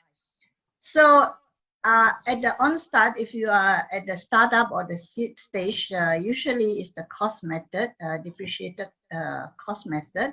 But as you grow the business and values are coming in, you have flows, then the income approach is very much employed. Then you ask, what about the market approach? Yes, the market approach sometimes is used, but usually is used as a double check for the business.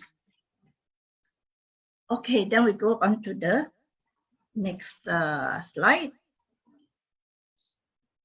So for this slide, I'm tying up the sources of finance, that is, who are your beholders and the stages of a business growth. As the business expands, the value actually also expands. So the capital structure will differ. The equity and the debt will differ as you grow. As on the bullet number 5, you can see that actually you have new markets and products. That is where you go. You can go for IPO, but it will mean that you have more shareholders and your equity part actually may increase in that sense. But at the very first stage, when you are at number 1, usually the money comes out from your own pocket. That's what people say. Nobody, you have not convinced anybody, where your business is going to take you. So the accelerators, the angel and the grant usually comes in around 2, when there's proof of concept. But when there's a proof of value, then the VCs will be quite interested. Commercial banks possibly around 4 when you are able to commercialize for quite a while. Okay, next slide.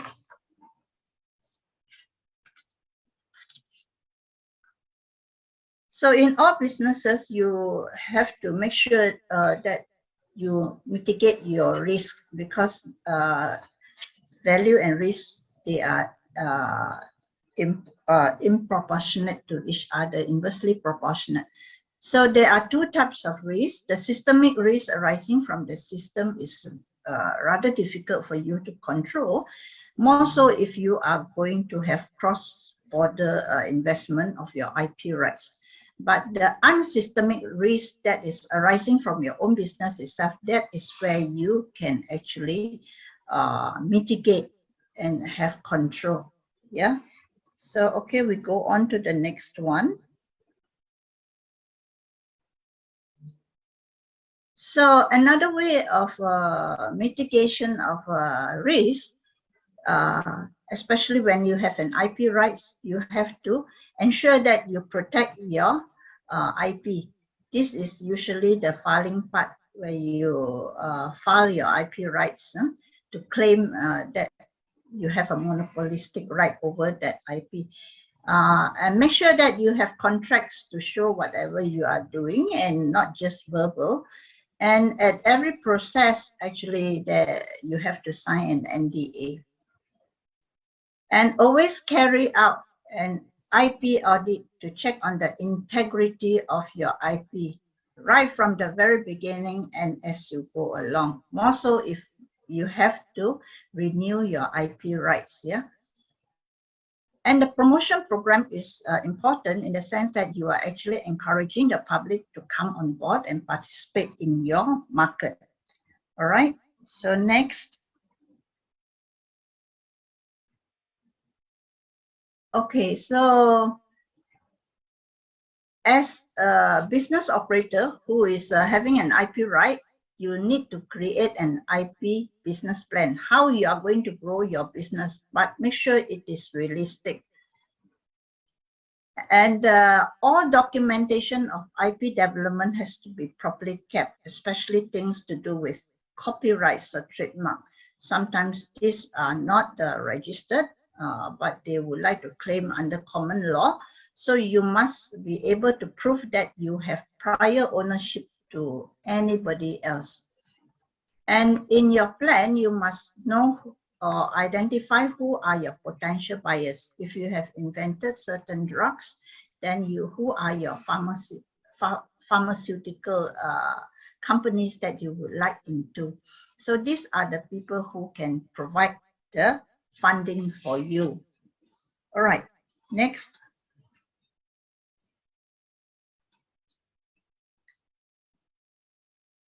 So this part is about the valuation. In all the valuation, it is you suggested that you have to provide a valuation report. So you can start with a due diligence checklist, and this you can ask for information that is related to the valuation. And you always remember that all the data and projections, they are provided by the client. You do not create for them. You can have more than one method. Usually it's more than one method of valuation, but when the two values derived are not the same, then you do not average them, but state your reason which is the more applicable value. And make sure that you remember to adjust for part ownership. If you have only 50%, then it's only 50% of the value. And lack of control or lack of marketability, or you have control of market or control of marketability. Those have to be factored at the end of the valuation. But in some jurisdictions, these factors, DLOM and DLOM, they are taken care under risk. So it appears as, in the process of valuation, you have the discount rates. So it appears under there. It's not reflected at the end of the valuation. Now, is a liquidation value recommended? Yes. For business valuation, liquidation value is recommended. But this is on the assumption that the IP is good. The business is going soft because the management is not competent, but the IP is good. So a liquidation value is recommended. So make sure you refer to best practices and be professional in your task. At the end of the day, ask yourself whether your value is defensible, whether it makes sense, when you compare to the market.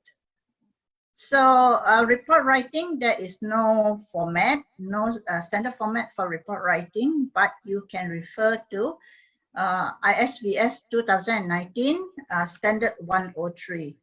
And for value determination, fair value determination, you can refer to IFRS 13. Okay, let's go to next. Okay, so these are some professional bodies that kind of assist you in business valuation, as I've said earlier on. There are no regulators, but they are professional development institutions. So in the UK, you have RICS, IVSC, IASB. But in the US, there are plenty. These are just a few. AI, which is also available in Canada, IACVS, then you have International Institute of Business Valuers, North America, American Society of Appraisers.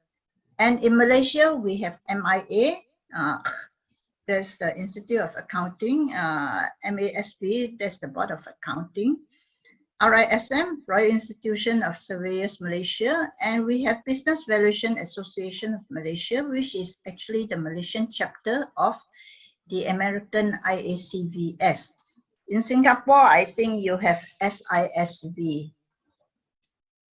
Right, then we go to the next slide. Now, okay. So these are some guidance notes that you may be able to refer to when you carry out your business valuation. For business valuation, you can refer to MFRS, that's the Malaysian Financial Reporting Standards, which is equivalent to the IFRS, the international version. In US, they usually use the GAAP, Generally Accepted Accounting Principles, or IAS, which is also an accounting standards. For intangible asset valuation, look into IVSC 2019 Standard 210. And along the way, in the past, IVSC RICS has also come up with their guidance notes.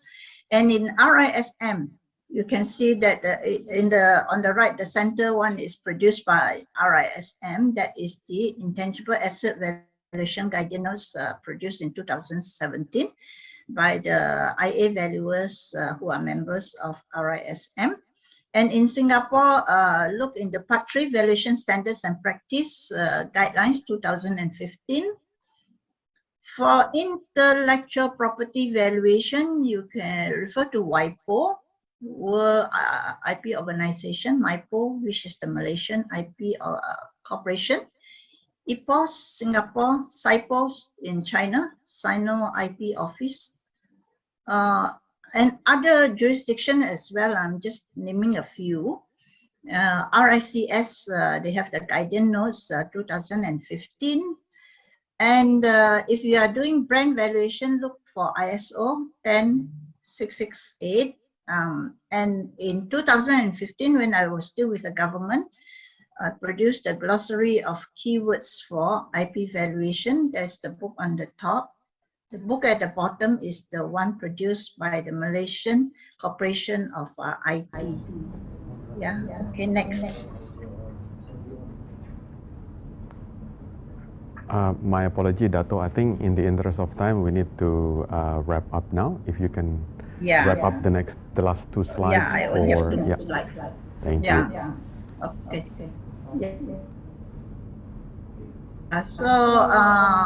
This is the last emoticon, and it only has one slide. So remember that when you have an IP and you created a right over it, it is not the end of the story. Always take charge of your IP. You make sure you inventorize them, as you have many. Best if you can digitize them, and make sure you have an IP procedure manual. That is how you deal with the IP, the people dealing with the IP in the organization, and how you are going to exploit, meaning you are going to find who are your investors, and how you are going to carry out litigation if there is an infringement. All right, so next we go to the last slide. Next slide. So this is wrapping up. So I had the three emoticons that I mentioned earlier on. So on value creation, I talk about your IP rights and how you monetize them and why you should be monetizing them. And monetization of IP right, talk about stages of business growth and how you, where are the avenues of monetization, some risk factors, and the engagement of a professional IP valuer.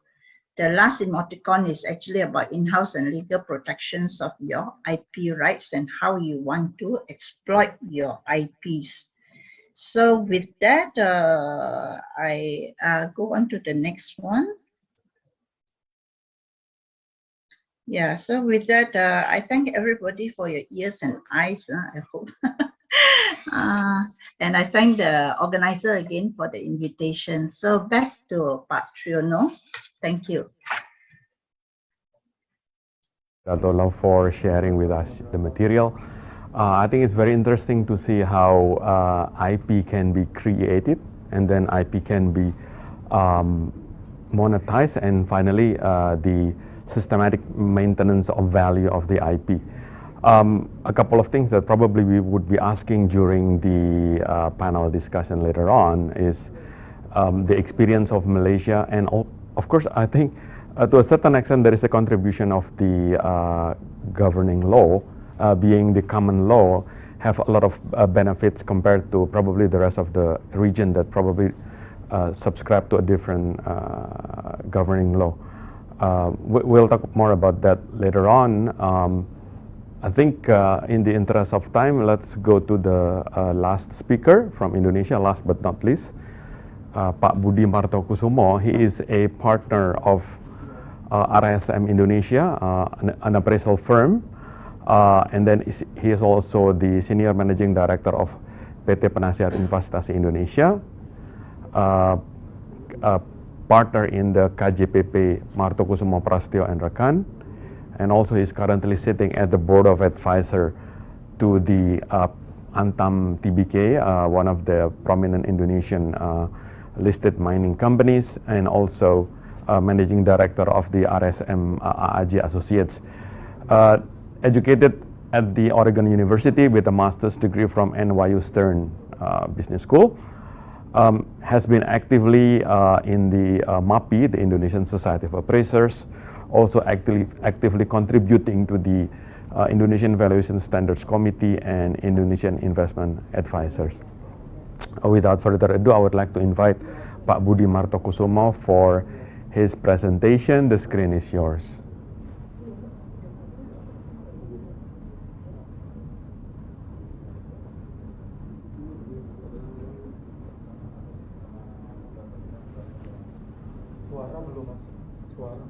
Pak Budi, maybe you are on mute. Can you make sure that your microphone? Can you see my yes, my that's screen good. now? Yes. Okay, good. Thank you very much, Patriono, and everyone here. Welcome and good afternoon. I'm the last speaker. I'm been given 20 minutes to make a presentation. It is such an honor for me to be representing MAPI and KPSPI, the Indonesian Standards Board, today to be presenting to you about IP financing in Indonesia. What they call that, let me just begin on this slides. Hopefully it works. All right, so we start. I'm going to approach this slightly differently. I'm going to be talking about specifically Indonesia, as I'm asked to speak only about Indonesia. The legal base for IP in Indonesia is the government, through its agencies, has committed to developing and protecting IP through its various organizations. If you can see here, let me just make this smaller because I can't see myself. In Indonesia, in the past, since 2000, in the past, have already created new laws regarding various IPs. In 2000, they created a regulation for trade secrets, industrial designs. They have made a 2000 regulation on patents, and they have updated that patent in 2016, and again in end of 2016 for brands and copyrights. So these are the laws that's already existing in Indonesia. As you can see, there's been a lot of complaints, and as I see in presentation of Pak Aviral regarding Indonesian companies infringing on other people's copyrights and patents. Indonesia has been taking very large steps to making sure that doesn't happen, especially with the regulation number 24, 2019, regarding creative economy, which includes IP and IP financing inside. So these are the regulations that has been created by the government to protect what they call the IP in Indonesia. Okay, next slide. Oh, shit. Okay. There are regulations that are very, very specific for valuers of IPs or intangibles in Indonesia. First is regulation of 8C5, which is issued by the OJK, which is the Security Exchange Commissions for Indonesia. It specifically details, in extreme details, regulation are not what is allowed and not allowed for a valuer to do for any valuation for the capital market. Second, in the Indonesian Standards Board, SPI 320 regulation regarding intangible valuations. Okay. Both regulations are specifically for intangible, which IP is a part of the intangible valuation. We believe that in KPSPI that there will be a need to create a specific IP and IP financing and IP for collateral valuation regulation in conjunction with OJK, which is the Security Exchange Commission, with BI, which regulates the banks, and other governmental agencies such as LPS, which is the Bank Guarantee Fund. Now, I'm going to go through these very quickly. There's intangible valuation, a short introduction for some of you that may not know it. The SPI definition of intangible asset is a non-monetary asset that is generated itself through its economic property. An intangible asset has no physical substance, but provide right and or economic benefit to its owner. The clear word here is economic benefit. Without it, there is no value. WIPO, as mentioned by Datu Lau, is defined as intellectual property, specifically a creation of the mind, such as inventions, literary, artistic works, design, symbols, names, and images used in commerce. Now, intellectual property, as defined as WIPO, is part of the definition of SPI 320 of intangible assets. Now, valuing intangible assets in Indonesia is regulated, as I said, in SPI 320 through MAPI. It can be done in three approaches, which is one, the income approach, the second is the cost approach, and third is the market approach. In the income approach, we use the present value of all the future cash flows. There are methods which are allowed under the regulation, which is return relief on royalty, a premium profit calculation, and EEM, which stands for excess earning methods. Each one has own merit, each one has own complexity, and each one requires an assumption that can be very, very complicated and very difficult to be understood by the reader once they receive the document. Second is the cost approach. The cost approach is based on hypothetical cost to replace the what they call the IP or intangible assets. What they call it, the common one is the reproduction cost, and the other one is replacement cost. Apologies for the misspelling there. Market approach is the third one, which is based on comparable asset transaction multiples. As data are not very difficult to find in Indonesia and are not available, it is very difficult for us to use the market approach other than using comparables from global transaction that has occurred in other countries, which can be sort of what they call that comparable to Indonesia. What we in Indonesia do, usually we use two approach, and we create either a range or a pinpoint average using gross weighted method. Now, for us to say that an intangible asset exists, we must have the following. It must be all or nothing. First, it must be subject to specific identification and recognizable description. If it cannot be identified or recognized, it has no value. It has to be subject to legal existence and protection. There has to be a legal document that says that this exists. It can't be theoretical. There has to be document to say that it exists and it is protected. That is why one of the reasons why the government of Indonesia is so focused on making laws and regulation to protect the IP and the intangible asset is because without protection, the value of the intangible asset becomes worthless. If you make a brand, say brand A, and someone else can use it, and there's no legal protection under the law of the country, that means the value of that asset becomes nothing. Third, it must be subject to right of private ownership, and private ownership should be legally transferable. This is very important because there are a lot of people ask, what am I about my employees? Are they not my assets? The answer is no. Why? It's not an intangible asset. It's part of goodwill, but it's not a legally transferable asset. Unless you own Ronaldo's contract for playing soccer, you can transfer his contract. But if employees that are not contracted to you cannot be valued separately as an asset. Third, and fourth is coincide with some tangible evidence. There has to be some document. There has to be a registration number, a diskette, some what they call it, for example, SOPs, document that says it exists. And it has to be created in an identifiable time. It has to have a start time, and it has to be caused by some event. And the last most important is it has to be subject to being destroyed or terminated of existence and an identifiable time. Every patent, every copyright has a time that starts and it has a time that ends. If it doesn't have an identifiable end time, it is also becomes difficult for the valuer to do a valuation of. Now, the biggest fight for all valuers in doing the valuation of intangible asset is the remaining useful life. An asset has to have an economic life. How long is that economic life? What is that value? Okay. The period of which asset is expected to contribute to future cash flows. Now, if an asset, you have a brand, ABC brand, and that brand does not create any economic value or any future cash flows, it is close to impossible for us as a valuer to do a valuation on that. The next one is determination of the rule, remaining useful life based on analysis. That's the second method. Now we need to analyze the expected use of the asset by the acquirer and target. Say a large company that has a very strong brand buys another company that has the same product but a weaker brand. Are they going to keep that brand? Are they going to keep it running? As a market price, yes, you have to assume that they exist, because then that a buyer would use that brand. Okay, so there's a question. But however, if the company is going to not utilize that brand actually just to kill the brand, the valuer might have to say there is no value, or that value has now been depleted. The next one is the expected useful life of another asset or group of assets to which the useful life or the intangible asset may relate. Simplicity, how to explain this.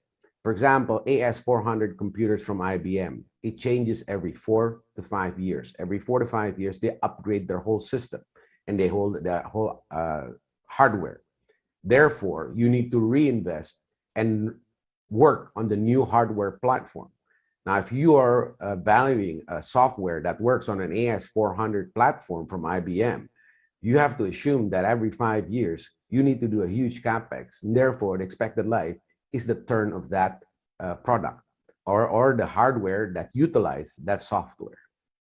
The next is legal, regulatory, and contractual provision. Legally, a patent has an end date. Even a brand has an end date. It can be extendable, but us as a valuer, we must only allowed to do the valuation to the contractual end of that remaining useful life. The next is effect of physical deterioration, functional obsolescence, technological obsolescence, and economic obsolescence. Now, these days, technology changes so fast. If you imagine, for some of us who's been around for long enough, when we were young, we did not have a handphone. Then we had a Nokia, Ericsson, small handphones. Then we are now moving on to the smartphones. Now imagine if you are making an SMS system for distributing. It can be utilized now in the smart telecom platform, but it is very rarely used. Even WhatsApp, or even the most famous one is BlackBerry. BlackBerry used to be worth billions of dollars, but today it's not very much worth. Because why? Everyone has moved on to either Telegram, WhatsApp, or Facebook Messenger. Level of maintenance expenditures required to obtain the expected future cash flow. Some software, if we're doing valuation of software, every few years needs to be upgraded. And there's not small upgrades. We're talking about huge upgrades. If you imagine, just a few years ago, we had Android 1. We're now to an Android 11. Soon will be 12, 13. Some software that works on Android 11, works on Android 1, no longer works in Android 11. So you have to see how long is the turnaround time wherein your technology becomes, as they say, no longer useful or can be changed. And if it does, it requires a lot of CapEx. And therefore, there could be a valuation that ends before the next CapEx run is acquired, because the CapEx may actually be bigger than the actual value of the intangible asset. And the last one is the estimation of future benefit derived from the technology. Now, what is the IP financing reality in Indonesia? I am only allowed to do this for 20 minutes, so I'm going to do this very fast. Come on, change slides with me. Okay. Now, I don't have a lot of slides, so I'm going to do this very quickly. Why IP financing through banks are not successfully growing in Indonesia? This is my opinion, and we've been doing a lot of intangible valuation in my appraisal firms. First is the lack of technical framework being derived from Undang-Undang Law number 24, 2019. It is not specifically designed for IP financing. There is no clear law for the banks to see that they are allowed to do IP financing. Now, intangible financing is a different story. Contractual agreements using factoring, using securitization is common in banks, but it's not IP. You can't have a library of film or a library of books that can be easily funded by the banks. Second is collateral valuation is complicated to understand, and assumptions can be difficult to be understood by the banks, and the financial institutions. When you do collateral valuation of a software, what they call that, a library of films, it is very difficult to explain to the banks how that cash flow of that library of film can be created so that they can have the cash flow to pay the interest and potential principal into the future. In Indonesia today, now in other countries, is they have specifically film financing departments in banks and music financing department in banks in other countries. But in Indonesia, it is very rare and extremely uncommon. But hopefully in the future, it will become more common. The next is that no guarantees from agencies like in Malaysia and Singapore. From what I understand, there were programs in Malaysia and Singapore to attract banks by providing either guarantees or support for IP financing. Now, this is I know in this group today in attendance, there are governmental agencies. Maybe you need to take a look at that in other countries which have been successful. But however, even in Malaysia and in Singapore, when those what they call it incentives from the agencies of the government was removed, the number of IP financing dropped in line. And in addition, the reason also is that IPs, some of the IPs, actually most of the IPs, are depleting assets. It has a time when the remaining useful life becomes shorter and shorter. And as IPs get depleted in its value, banks are holding on to collateral that is decreasing in value, may not be matching with the loan that they still carry in their books. Now, taking into consideration, I think Aviral here and myself, we specialize in restructuring. Myself, I did over 100 restructuring at the Indonesian Bank Restructuring Agency. If the IP is depleted, by the time the bank is trying to acquire the IP to somehow monetize that IP by selling the IP or finding an investor to that IP, that IP, the remaining useful life, may be too short or maybe too close to its end, that the value becomes very minimal. And therefore, in other words, banks do not like assets that deplete in its value. They like assets that increase. Now, for example, painting and books and things, if you have some of the assets go up, but very rarely they do. Most of them just go down as the market have read the books or markets have listened to the music and they're moved on to the next music line. The next one is very difficult to unload and sell into the market. Now, banks love to have collaterals like buildings that they can find buyers for. They can have a large pool of buyers. IPs buyers are very limited. There are very few users of that specific IP that is being secured by the banks. The next one is large price gaps. The valuer may value it at 100 based on cash flow. However, the new buyer may value it at 20. The price gaps is significant. It is very difficult to get a grip for the bank of what is the real value if I liquidate these assets. The next one is price linked to the developer and the creators. Some IPs are just linked to a specific creator or a specific developer or a specific company. You might buy a brand, get a brand like Indomie, but you at the which is made by Indofood. You have that brand and the bank secures it. And if that brand defaults, who can they sell the brand Indomie to? Not very many people, only other noodle manufacturers. Say so it is, but it is linked. Some of the IP is linked to other IPs which is not secured. For example, the brand is secured, but the product design or the product trade secrets are not linked to that. Are not part of the security documentation. So you can have the brand, but you don't have the trade secret. You can be selling the brand, but you don't know how to make it. So that also increases the complexity. In Indonesia, most banks prefer fixed asset that they can value. The next one, of course, is very important because banks, like everyone else, is audited. And the auditors analyze assets under collateral as risk. Fixed asset risk is relatively small. However, intangible risk is very high. And therefore, because they have a higher risk of their collateral, there is a possibility that the auditors will require additional reserves for the bank, which is a cost and hurts the P&L. The next one is the high risk of asset to totally become valueless. The idea is that, as I said earlier, it is an depleting asset. For example, today in this, for example, for Indonesia, the Holy Wings example. Holy Wings is actually a chain of bars in Indonesia that got into a bit of a trouble in the past 2-3 months.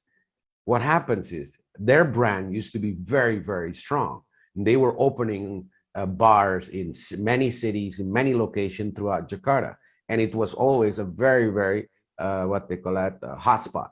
I don't know this, my daughters and my tell me. It's a very nice hotspot, it was full, and the income was coming in very, very strong. However, due to one transgression of the law, the Holy Wings brand, the Holy Wings license, has been revoked by the government. Now, imagine if you're a bank that took the IP Holy Wings brand as a security. There is a third party that can revoke that license. So therefore, for our local banks, for the, as they say, traditional banks, IP financing will continue to be something that they steer away from and focus back into the fixed asset collaterals. Now, I promise this is my last slide, I think. Yes, it's my last slide. There are some IP financing for non-banks. Now, from my knowledge, there's very few direct IP financing through non-banks. However, indirect financing are done through the following. I've seen it myself, which is the VC structure, wherein they come in either through a direct share ownership, where they come in and they work with the management, not on a tutoring level, but actually sitting in the management, and helping the company in Indonesia that has an IP to grow. For example, HaloDoc, so many others, startups, medium-sized startups that have already begun to take off where the VCs come. As Dato' Lau said, there are stages at which IP financing works. In the beginning, you use your own money, then you use your friend's money. Then once you've run out of that, you begin to go out into the finding in investors. Now, the first investors that usually come are either angel investors, which sometimes a lot of people call devil investors, because they're actually using their own money and they can get really, really angry if it doesn't work out. So, sorry, that's 2 minutes to go, Pak. Yes, I know, I get it, exactly. And the next one is convertible bonds. This is very common for tax purposes and for control purposes. Some industry in Indonesia are protected by the Indonesian government, as foreign investors are not allowed to enter it. They come in through convertible bonds, and they will come in to get, they will convert into shares and monetize their IP investments or IP loans through IPO. The next one is crowdfunding. There's a company in Indonesia that's very big called Investri. They do a lot of IP financing through crowd investments. And the last one is the IPO. There's two that's already been successful, which is GoTo and Bukalapak. And I think that's my presentation, as I'm only allowed to talk 20 minutes. Patriono, the table is yours. Thank you. Thank you very much, Pak Budi. Yes, very, very good exploration of the IP financing in Indonesia. It's a good, a little bit detailed, but it's very good, giving us the extent of the issues and the challenges and the potential opportunities for IP financing in Indonesia. The next one, I think we can go into the panel discussion. My question will be, this is the question from the audience as well as from the organizing committee. We put together some questions. I think first, the question will center around two areas. First, of course, on the valuation side, and of course, on the financing side, which is in line with the topic of the webinar today. In summary, the question around the valuation side is on the nature of the IP. For lack of a better word, the IP behaves like a call option or a real option, if I may call it correctly. Technically correctly, it's like a real option. it may be valuable contingent upon certain situation, in this case because most of the IP are internally generated IPs. Call option, although technically correct, probably very difficult to harness into the valuation practice. Probably let me ask this to the audience here on the challenges and what would be your suggestion to value internally generated IPs which behaves like a call option or behaves like a real options, the value of which would depend upon a lot of other factors, and it is of course you need to plow it into the business and generate cash flow to value that. Maybe let me ask first to Aviral. Do you have any ideas on this question? Thank you. Actually, the internally generated intangibles are very, very difficult to recognize. Of course, valuation is an art, it's subjective, whether it's internally generated intangible or externally generated.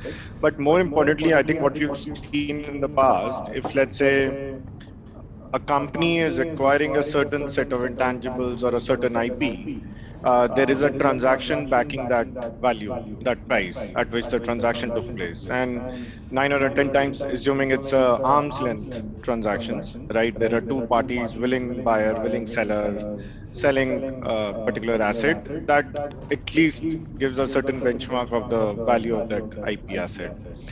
Now, these advantages are not there for internally generated intangibles. So, for example, a company continues to invest in its own brand and they keep spending a lot every year on marketing and selling expenditure, but it is nowhere recognized in the balance sheet, right? The company keeps expensing these items year after year, and there is no way to really recognize the intangible which is getting created. Similarly, we have seen a lot of expenditure being done on the internal IPR&D projects. Technology companies, research companies, they have a large budget on these expenditure. I can't comment on the accounting laws prevalent in Southeast Asia, but let's say in India, it allows companies to get certain additional tax benefits on the R&D expenditure, and perhaps to the extent when the IP, till the time the IP is getting put to use, they can recognize this under CWIP, under work in progress asset. But as soon as the IP gets developed, then again, it's expensed out. So accounting standards, unfortunately, do not, help in carrying out, help in valuing these internally generated intangibles. However, coming back to your original part of the question, which is the valuation, I think the valuation techniques will remain appropriate in the sense of, I think some of the panelists did mention what are the various valuation techniques, whether you look at a variation of income approach. With an income approach, for example, we have relief from royalty method, we have multi-period excess earnings method, we have premium profit method. Then we have a certain market approaches where we look at transactions, we look at certain other royalty rate transactions or a transaction of an IP. Seldom we find very equivalent IPs. And third is a cost approach where we look at from a replacement cost perspective. What is the cost required to rebuild that asset? So these are the approaches we'll apply, to value the intangibles and the IPs per se.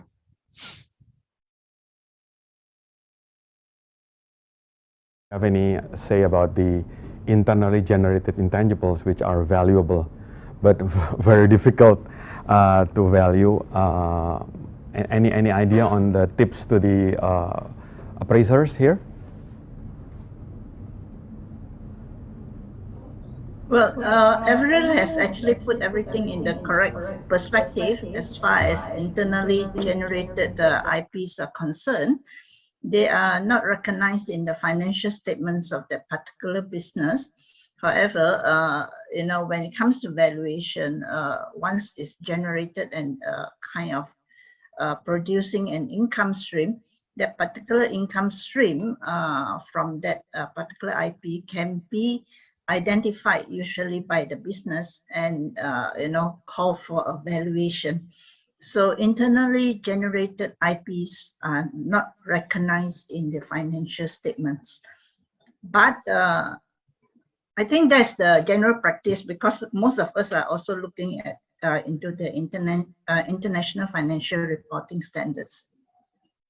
But when it comes to evaluation, well, it's also like Mr. Avery has said, there are so many methods, so many approaches, and so many methods. Of course, because a lot of these IPs are actually valued for commercial uses, so the income approach is the most prevalent approach used. And of course, the income approach itself has several other methods under it. The relief from royalty is much used because a lot of out licensing are also being done. So you have the projected cash flow, which is a question of whether you believe in the future cash flow or not.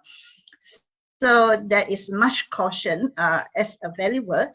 If you are using the income approach, you make sure that the projected income or the business plan is realistic, and the income is kind of attainable. And there are factors like people say, how do you know that this is going to happen? Well, that actually you have to depend a lot on the business itself, the integrity of the owners, and you have a saving clause called the know and knowable subsequent events. So the valuer will have to qualify himself that he is only valuing based on know and knowable subsequent events. Other than that, it's really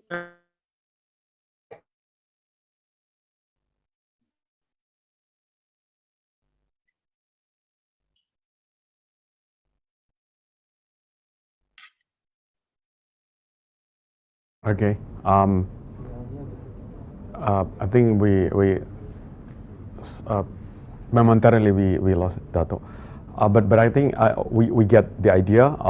Having to triangulate between different methodology and incorporating what would happen, or the scenarios, what is known or what is knowable at the time.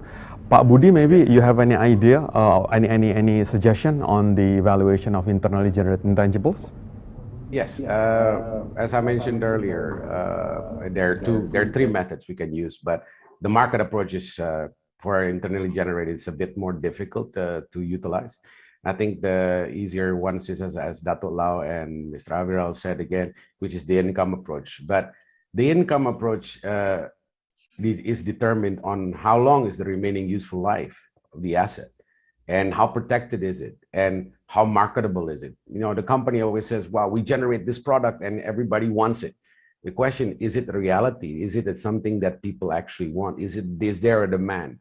So as an evaluator, we do valuation based on historical. So if there is a historical demand for that specific product, and therefore it is easier for us to determine the future income of that specific, whether it's internally generated or whether they do a partnership with others. But internally generated can be anything. It can be process related, which can only be utilized their own process, and there are others such as brands and other products that is internally generated IPs, which can be utilized the income approach. Now, if it is not saleable, then we have to also utilize the replacement cost or reproduction cost. That's another method, Patriono. Thank you.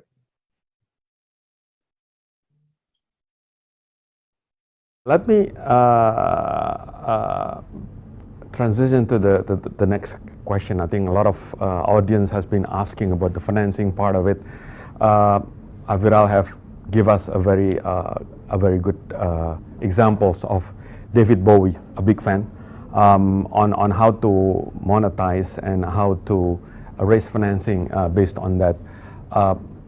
Probably let me ask to the speakers here in terms of the challenges, and especially quite a number of the audience are coming from Indonesia, having been in a continental law environment like Indonesia, inheriting from the previous Dutch administration, while probably Malaysia and Singapore in common law is more accommodative in the financing part. I think we can learn experience from the securitization back in the days.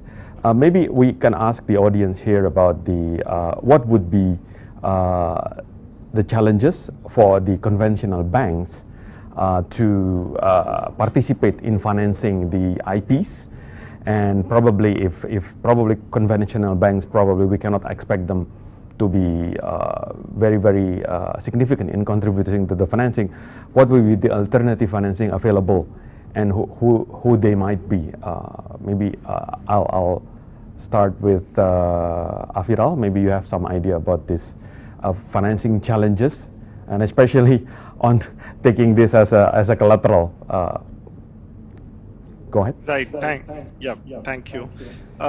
So from an India perspective, I can give few examples, and which I didn't cover exactly in the slide, but you would have heard of a company called Kingfisher. It was one of the most sought after airline in India, and it was run by a very well-known entrepreneur who was known for his flamboyant lifestyle and interests in fashion and car racing and whatnot, in almost everything exotic in this world. So, but nevertheless, let me come back to the discussion. So this Kingfisher airline was one of the fastest growing airline. It was one of the most premier airlines in India. In fact, best of the best, I would say. And he was successful in raising a loan, a very large loan. I think if I recall correctly, just under $1 billion against the brand, against the trademark Kingfisher. And the airline was doing very well, but however, two things happened.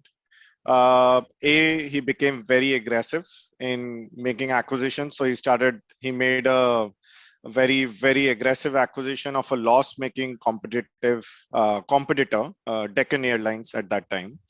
And B, in India, the crude oil and generally speaking, the overall petrol, diesel, and other fuels are highly regulated. So there are tremendous amount of taxes which the government has. So sometimes even the taxes are more than the price itself, the input price itself. That is a kind of situation we used to have. Now, when the crude price went to $90 or $100, that's when the margins became super negative, and suddenly the airline business became the most non-profitable industry at that era. Now, while all these were happening, banks, while they had given a loan, taking that brand as a collateral, suddenly realized that this company is going nowhere. They're not able to service anything. The promoter then, because of regulations and the fear of getting arrested, went to London, and they caught hold of the security collateral, which was brand. Now, 5 years forward, this is almost like a long story. So 5 years forward, maybe a few years back, until then, the bank was trying to sell the Kingfisher trade name, but there were no takers for it. They were able to, the only thing they were able to exit was some of the hard assets which were there, certain offices of Kingfisher and certain other things, but brand they were not able to sell. Even that was while that was a driving asset. Now this experience, when the banking sector did open their arms, to lend against an IP, a pure IP, this whole experience shook the banking industry in India, because once you have such a case where public banks have lost such a humongous amount of money, the whole situation becomes political, right?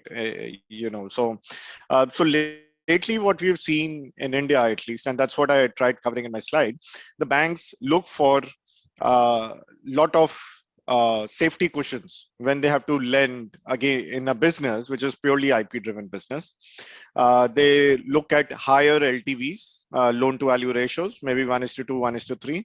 They look at a consistent level of cash flows in the reasonable past. Of course, they take a deep dive in projections. And as a best practice, we have seen some of the largest commercial banks like HDFC Bank, ICICI Bank, and other banks. They annually monitor that loan. So, for example, even we as a firm get involved in monitoring the loan portfolios which are backed by IP assets as a collateral. May not be the only collateral, but as a additional collateral. And they want a third party opinion on whether the cash flows of the business are doing well, what are the prospects, and are there any triggers, to increase the safety collateral. The other aspect which I've seen in the banks, now they're understanding it. So just by taking a IP as a collateral is not the end of the game. So they are going in depth. So for example, when the Kingfisher trademark was taken, it was specifically for one purpose, and that was aviation.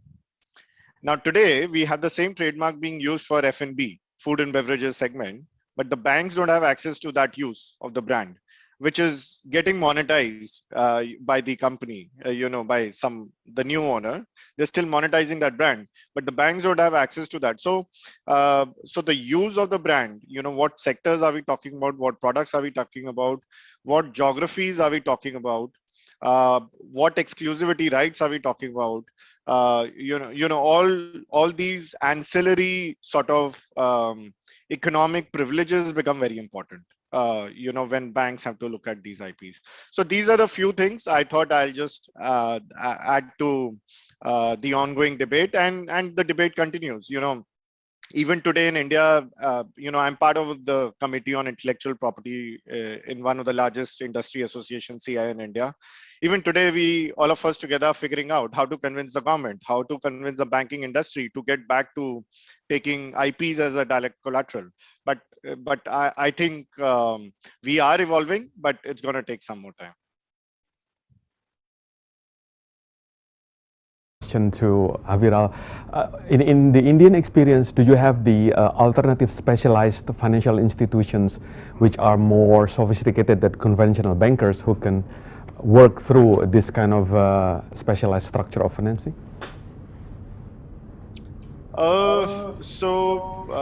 Not yet, I would say. The government has been trying to put together some central scheme, especially on the lines of IPOS, to provide certain guarantees, corporate guarantees, bank guarantees, really, for doing it. But we've not got those breed of institutions, right, or public institutions or private institutions to that extent. However, we have a very large sophisticated, well-developed ecosystem for venture capital and private equity now. India today is home to more than 100 unicorns, and in fact, third largest country in terms of unicorns. And this has happened just over last 3 years, 4 years, with so much funding coming in. Now, what has happened is, while companies have not been able to make inroads in traditional sort of banking system with these IP tech companies, they have got a lifeline with these global venture capital and private equity funds. So basically, it's an alternative source of financing they need to dilute, but that's done very well. The IPO markets have also been very strong. Of course, the recent crash in the market globally and the multiples going down is kind of a speed breaker, but last couple of years have been phenomenal for the industry. So I would say, the industry did not feel the absence of having lack of institutionalized sort of setups for financing IPs. But now with liquidity going down, interest rates going up, capital markets not so rosy as they were 6 months back, now I think is the time when they will feel a need that, yes, we need a specialized institution for IPs. Thank you, Aviral. Let me go to the next panel. Dato, what can we borrow from your observation and the Malaysian experience in terms of the challenges of conventional financing for the IP, and probably whether there is a specialized institution with the proper expertise and ability to structure to address these challenges? I mean, Aviral has mentioned that using the Kingfisher experience, how significant is the nature of contingency. Something can be scalable in an unlimited manner, but suddenly it becomes valueless. Go ahead, Datuk. As I've mentioned earlier on, commercial banks in Malaysia, even though very much encouraged by the Bank Negara of Malaysia, that's the central bank, to afford, liquidity, some form of liquidity on IPSs, they are still very risk adverse. So not that I know of any that had kind of finance and IP. But financing a business that has been built upon an IP, yes. So basically, end of the day is financing a business, but the business may have some IP rights in it. So, but in the Malaysian scenario, maybe the government have been quite encouraging in terms of alternative financing. That's the non-traditional things like, I've mentioned grants. So the government have actually grants under the Science Ministry, Science and Technology Ministry. They do have grants that is afforded for those startups. And these are usually initiative from the Ministry of Finance. So in a way, there is some government support in that sense. However, there are also other forms of government as well as private initiatives in terms of accelerator investors funding. And these are usually, they are supported, some are supported by the government, some are actually private initiatives, but they do not usually come in at the very onset of the business. Is when they see some value in the business before they come in. And of course, there is the angel investors who may have a slightly higher risk appetite, but they do expect a higher return on their ROI. So the angel investors are, like I think Pak Budi just now mentioned, he also calls them the devil investors. I don't want to mention there are quite a few of them in Malaysia, quite a long list of them. So usually they come in as mentors and they do not actually participate in the management. So maybe they are not so devilistic, but they may be devilistic in the sense that the ROI is quite high. 20 to 25% is not a small amount. Yeah. And then, of course, the venture capitalists are plenty in Malaysia as well as in Southeast Asia, I think, and there are so many in America. So the venture capitalists, they are more than giving you the money because they are expecting a high ROI. What they will do is they want to have a share in your management, so they become part owner of your business. And they usually expect 25 to 35% of your ROI, of their investment. So, and the amount of funding that they will give depends on how, what they think of your business, you see, how far you can be going. Yeah, so they may give you as much as 1 million USD or less than 1 million. So depending what they see in your business, is like what I say, beauty is in the eye of the beholder. But there are plenty of VCs around in Malaysia as well as in Southeast Asia, and like I say, plenty in US. So just that they want a share of the management. So probably they also ask you to form a board, and they would like to have a seat in the board as well. So other forms of funding are quite, I mean, they don't really bring in a lot of cash income stream. It's just like through JV, M&A, or out licensing. Those are just like, you are generating income from your IP, but they don't give you a lump sum of money at the onset. So those few that I have mentioned, they are able to give you a lump sum of money, but they must have trust in your business, and you have, as the owner, you have to ensure that you maintain the integrity of your business, as well as the integrity of your IP. So I have come across one guy who had an IP, and he told me that end of the day, if I go south in my business, I'm left with my underwear. So that's how challenging it is. Thank you, Patrino. Ask you a follow-on question in terms of the maturity of them. I think based on your description, Malaysian venture capital industry is quite well developed, and they are quite comfortable in financing ventures. But it seems to me that they are more coming from an equity perspective, or maybe a little bit going a little bit higher in terms of priorities, going into maybe mezzanine or subordinated. But how far they are in terms of providing through what they call IP-backed lending or IP-based financing. But from your description, it sounds like more like a cash flow-based financing. Yeah, it's a cash flow kind of thing. Yeah, and they don't just depending, especially the VCs, they usually need to have confidence in your future cash flow. They need to see something before they really come in, because they are rich investors though, but they still want to ensure that they are not investing into something that they do not get a good return. So I mean, nothing is free. Okay, thank you. Let me pass on to Pak Budi. I love your examples with Holy Wings. I think you are a regular customer there. Hey! For those who are not aware of, Holy Wings is recently come into a little bit of an issue with the government on the bar business.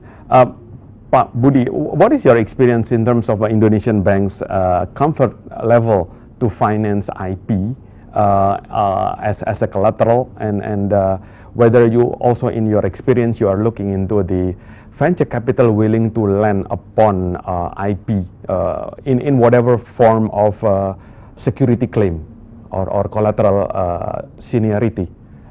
Go ahead, Pak. From my experience with dealing with the conventional banks, even the Sharia banks, they always view IP as an additional collateral, as part of the other collateral. They rarely or never take on IP as the major collateral. The collateral that they use is fixed assets, other assets, and IP is part of the bundle of assets that they use as collateral. So they take it into consideration in the value, but they don't take it in its own. I haven't seen one that takes it as its own. Now, as mentioned by Dato, I mean, in Indonesia, we do have lots of local venture capital lending for IP, but not specifically for IP, but the business. Now, however, in Indonesia, there has been in the last year or two, a few issues with one or two venture capital that literally went too far, wherein the people that they invest to are very angry with the private equity. So there are situations right now, especially in the F&B business, wherein one of the biggest private equity that owns probably now maybe 9 or 10 brands they invested in, small brands previously now becoming hundreds of branches. They're having issues with the private equity. So as Dato' Lau says, they sit on the management and they push. Sometimes they push too hard to the management. So the answer is yes, there is a lot of funding, but it's never, Patriono, it's never specifically for the IP. So in the old days, maybe about 8 to 10 years ago, if you got a good idea, some venture capital or some, as they say, angel financing might be able to help you build to the next stage. Nowadays, none, and not the NEC. You have to have an idea, you have to have your software ready, you have your apps ready, you have to build a proper investment deck, a proper track record for them to be able to become even slightly interested. Usually the angel financings are easier, but as I said earlier, they ask a lot. And the reason why I also say it's devil financing is because sometimes it's your own family. That's what I mean by the Buddha Dato. If imagine you borrow money from your uncle, and then the next Lebaran, Idul Adha or Idul Fitri, and you see him and you haven't paid back his loan. That's why I call it the devil's loan. So not only they ask for a lot, but you have to see them and you cannot get away from them. So that's my joke about the angel financing. But there are professional angel financiers, people with very long track record of successful startups they have made in the past. They are helping new guys that are coming in. And I think here, Mempekraf, what they call it, the people from the previously called Bekraf, they are trying to link between the investors and these startups, which is very good, I think. That's my understanding, Patriono. Let me go to another very popular question is about what happened in the rainy days. So if the business goes south and the bankers have to execute based on their seniority rights to get what they can scrap from the business. And let me go to Aviral. Thank you for your previous example on Kingfisher. What can be done? Are we going to take away their computers, their laptops, or what is normally done in this situation? Yeah, I think I tried touching upon this, that the banks are becoming more knowledgeable, or I would say are more focused in their diligence when they look at the documentation and the rights coming along with that IP portfolio.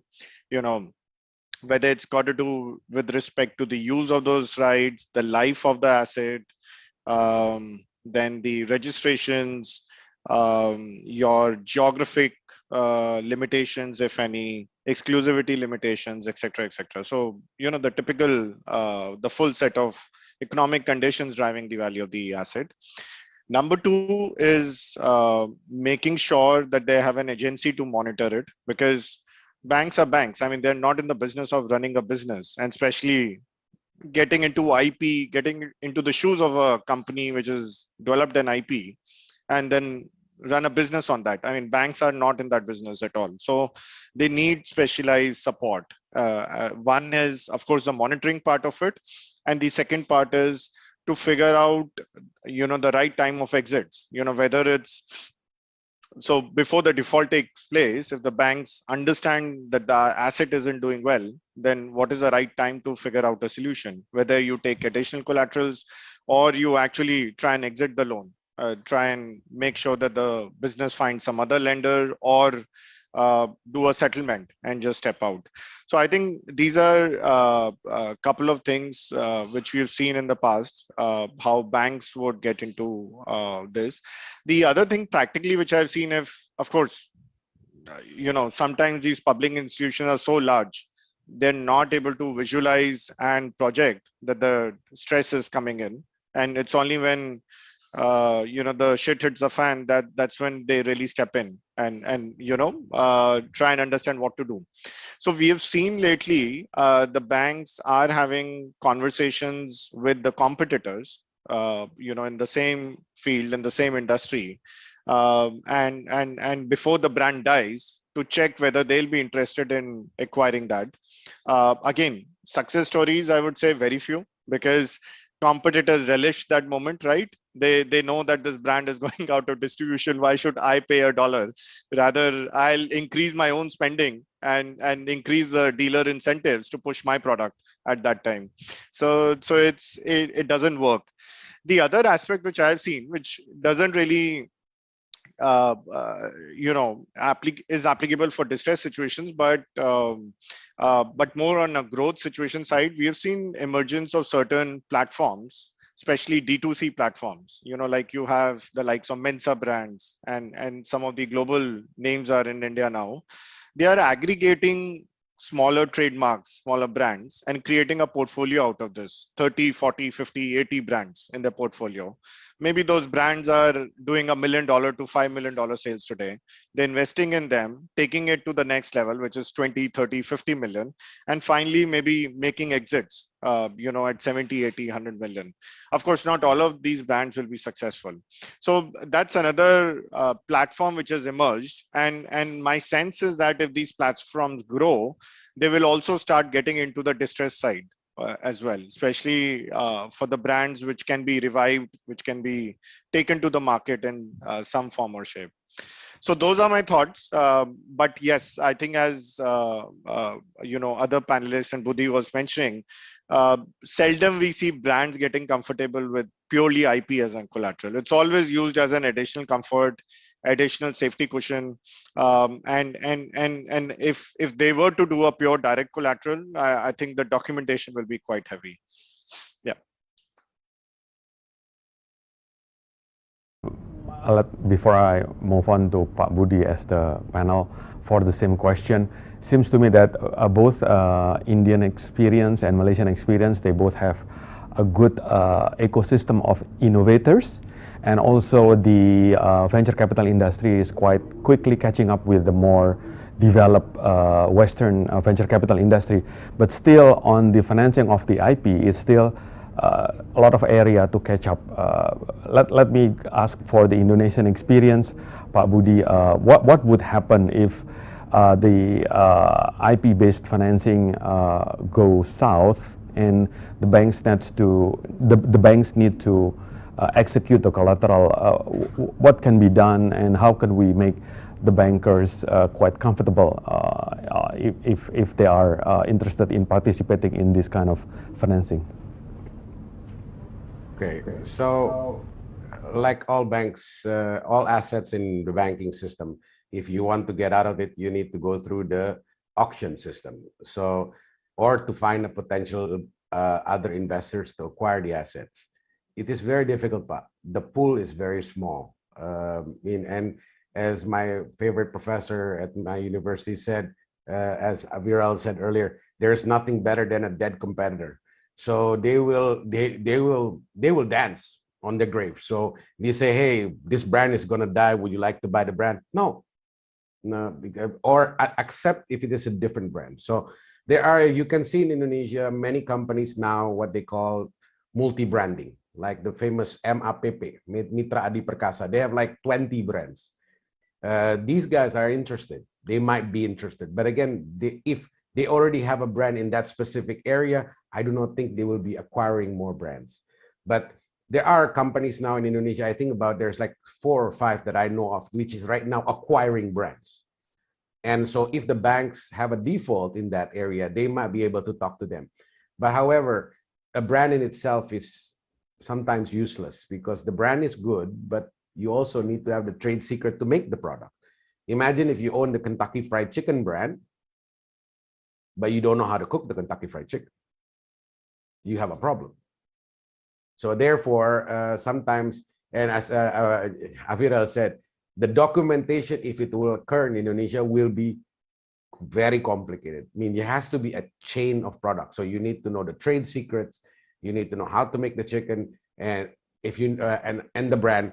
But if you put this all together, then you have a franchise or you have a business. So in reality, you're not specifically having the IP as a security, but the whole business IP as part of that security. I think it's very difficult for you just to do one IP for one security. And in acceptance for music, maybe music may be different. Say for example, if you can get the library of, sorry, Viral, you might know a gentleman in Indonesia named Krisha. I like Krisha. So it's a very famous Indonesian singer. Now his library may be worth something because he's so good that continuously, potentially into the future, they will not be able to do that. So I think the David Bowie example is very good and potentially can be done in Indonesia. And I want to throw a little bit of a screwdriver into the conversation today, Pak Triono. And I have, while I have Aviral here and Dato, what about the last one, which is we haven't discussed, NFT? For me in Indonesia, I do not understand it, but maybe you guys, has India gone through this? Thank you. Okay, thank you, Pak Budi. Taking a very tough question. Any thoughts on the blockchain, the NFT? Probably not so much into cryptocurrency, which right now is on the melting territory. But what is the opportunity for us with the NFT technology, where we actually can ensure certain work of art, maybe a digital work of art, can be ensured that it is protected and it is unique, it is original? Would that be something that can be monetized? We are talking here about the IP, which is traditional, like the David Bowie thing, where actually the monetization of David Bowie probably goes as far as subscription model. But let's a good question from Budi about the how to harness the power of the blockchain and NFT, and then using that as an IP for financing. Maybe let me go into Aviral. You have any thoughts on that? Yeah, I think Budi is already predicting what's going to happen at the in the coming era, so to say. So NFTs have now becoming more common in India. We've seen quite a few celebrities launching their own line of NFTs.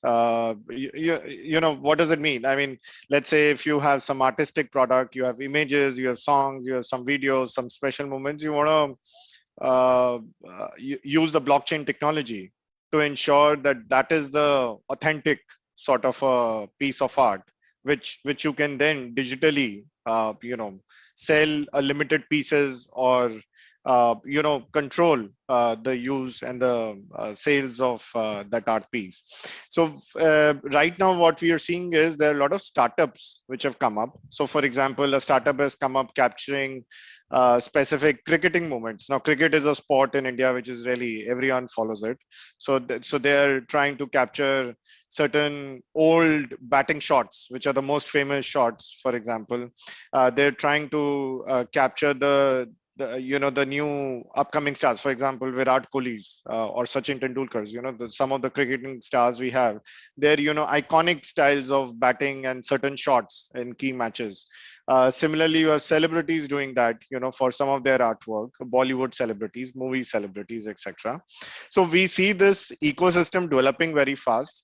Now, so right now, most of the financing from a financing perspective is all driven by venture capital, and more like a venture financing, whether in form of equity or a pref capital, perhaps venture debt, though I've not seen too many deals, or I might have missed it. But it's growing very fast. Now, what can happen with this is, if we are able to collect a good portfolio of these NFTs, and there are certain cash flows, certain royalties, certain recurring consistent level of cash flows associated with it, then finding suitable investors, whether you directly sell them, securitize them, create an SPV, or in whatever form or shape, it's easier to find investors on that side. However, I think a part, you also mentioned blockchain, and one major application of blockchain is cryptocurrency. I think that part of the application has gone through its own situations, volatile situations. I mean, we have seen cryptos going from $1 to $1,000, and then now coming back to maybe $10, not exactly $1, but $10. In fact, last week I got an email from my Singapore office. They have been mandated to resolve an insolvency for a large crypto player which has some presence in India. So there is so much volatility in cryptocurrency that's very difficult to find, I would say, patient capital, public financing, large institutions getting involved. It's going to be driven by risky capital, the kind of volatility we have. So maybe a little far away, where we bring into this IP domain from a crypto perspective. But yes, I think NFTs definitely have a future. Even I'm learning, to be honest. I need to first buy an NFT to experience myself. I haven't done it yet. But, once I do that, I think in your next session, I should be in a better position to maybe get into more details. Thank you. Okay. Dato, any ideas on, or maybe a Malaysian experience on the use of blockchain and NFT to protect an IP and how to finance it? Well, I think we are, like I said earlier on, IPs, they are actually detachable entities.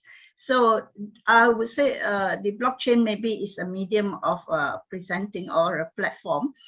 Then you have cryptocurrency, which is actually another form of investment. And then we talk about artworks that are digitalized and also put into the public domain for sales. So those are actually individual IPs by themselves. What I have said earlier on, an IP is actually an idea, but has taken a form. And this form may or may not be legislated to protect, or it may have auto protection. So if you have an artwork and you have transformed it either digitally or in hard copies, and you put it in the public domain for sales, then it is recognized as an IP. And if it derives an income, then it is already a form of monetization. How you monetize it, that is another matter by itself. So if you ask NFTs whether they have IP value, yes, they have. But the thing is that sometimes when it comes to digitization, there is the question of the legal rights as against the economic rights. So the legal rights may be very long. So I mean, it may be protected by copyrights. Okay, copyright, of course, is a perpetual kind of ownership, unless the owner expires. But then the economic life is, how far or how long you can take it along the future to monetize it. With technology, sometimes the economic life is very short. So it depends on the market, whether the market still views the product as something that they would like to acquire, and then it has a value. If it is not, then the value is very low. But if you take it as a business, then what you can, how you go about valuing is you attach a value for a period of 3 to 5 years with maybe a higher discount rate, but the terminal value can be very low. Yeah, so it's still valuing in perpetuality, but the terminal value will be discounted, with a very low kind of rate, you see. So whether you digitize your artwork or you have a hard copy, yes, it is an artwork, and artwork automatically, I think by the Berne Convention, is already recognized as a creation of that particular owner. Yeah, so blockchain and cryptocurrency, I think I don't have much to comment. To me, it is blockchain is a platform, and cryptocurrency is actually trust. So as long as there is trust, there is value. So it's like the US dollar, what is written on it, in God we trust. So it has a high value, that kind of thing. So basically, if you have an idea, you transfer into form, and it has a market, you can commercialize, then this viable IP value. Dato, now come back to Pak Budi, your own question. Any comment on the NFT, cryptocurrency, blockchain, on the protection and valuation and monetization of IPs? Yeah, the reason why I'm asking the question is because someone has asked me to do a valuation on an NFT, and I'm like, how? Say if I think NFT has a market. There is a buyer, there is a seller, and there is a price. And therefore, potentially, there is a value. Some have strong value if they come from, as Aviral said, Bollywood stars. We have Indonesian stars, famous Indonesian stars. What they call it, they might have a value because people are actually interested. People are actually willing to pay for it, and people are actually willing to, as they say, what they call it, to subscribe to that business where the NFT comes in. So, for example, some movie stars are sharing their private moments, which is not available on the internet. And if you're a really, really big fan, you might be willing to buy that NFT, and that creates a price. And therefore, that is the only valuation we can get, because I cannot imagine how to create an income stream on NFT. Anyway, I also don't, I agree with Aviral. I think I'm going to have to buy one NFT just to try. Exactly. I don't have one, but all my friends do. So I think I'm going to have to buy one and to see. And maybe next time, Pak Triyono, I can explain better on how NFT works and how much money I made from it or lost money on it. So next time, Pak. Thank you very much, Pak Triyono. Meet with Pak Budi, maybe not in Holy Wing, but probably in Holy Cow. No. Holy cow! Oh yeah. By the way, Holy Cow, for all of you that don't know, is a seafood. I have to call it a steak restaurant, which is one of my favorite. Thank you. Okay, a couple of questions from the audience, but I think this is quite critical in terms of us as a professional valuation advisors. What is actually required of us in terms of capabilities, skill set, expertise that we need to build? No longer we can rely on the traditional corporate finance and valuation skill set. Probably let me ask this first to Aviral. I mean, Aviral, you have the benefit of having Kroll as the world-leading forensics investigation, and also Duff and Phelps corporate finance valuation, and also strong credit rating understanding. What do you think a good appraisers, valuers need to build in terms of competencies and skill set to tackle the future challenges of valuing IP that is getting harder and harder even to understand as we talk about the NFT and blockchain? Yeah, sure. I think that's like 5 questions in one. We talked about so many service functions that, but yes, I think you're absolutely right here. Valuing an IP, valuation itself is a very subjective area. It keeps evolving. So if you're keeping, if personally, if I'm not learning every day, then maybe I'll also be left behind somewhere. But IP in itself is a different animal, and it's much more complex than the typical business valuations or an instrument valuations we look at, simply because IP, as I think Dato also mentioned and Budi also mentioned, on a standalone basis, the value could be very, very different from the value it is deriving as a part of the business, as a part of the current business. So from a valuer's perspective, first is really to identify what is the IP we are talking about. What are the rights associated with those IPs? And Dato actually went into the definitions and also certain conditions. For example, the transferability condition. Tomorrow you have an IP which is ingrained in your business, but you cannot transfer it out to a third party. It might be highly valuable, but if an investor cannot harness the value, then from a market perspective, it doesn't have really a third party value. So sometimes, very simple and small conditions. Let's say there is a lock-in condition, there is a bundle condition, there are some other business conditions because of which you cannot really move the IP out of one entity. I think that has a big impact on the market value of that IP. So that is one, to understand the role the IP is playing in the business is number one. And secondly, the economic conditions around it. The other aspect is really to understand the technical part of it. We have various approaches. We have income approach, market cost approach, variations of various approaches within that.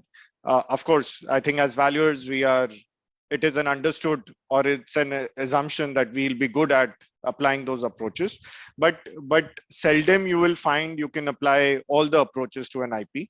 You have to really understand the nature of IP. You'll have to understand the economic benefits you will derive from it, and more importantly, how reliable the inputs you're getting for a particular approach. For example, you're using RFR, relief from royalty approach. Now, it's a very simple approach, one of the simplest approaches, and I love it because it's fairly simple to apply. But the biggest complexity in that approach is what royalty rate do you choose? You go to the various databases, you get a spectrum of royalty transactions. Maybe one transaction says 1% of revenue is a royalty, the other one says 5%, the third one says 10%, all the three in the same industry. Now, if you take a deeper dive, then you'll try and understand whether that 1% of sales, is it 1% of gross sales or net sales? Is there a additional economic condition on whether gross profit should also achieve a certain minimum levels when those say royalties have to be given?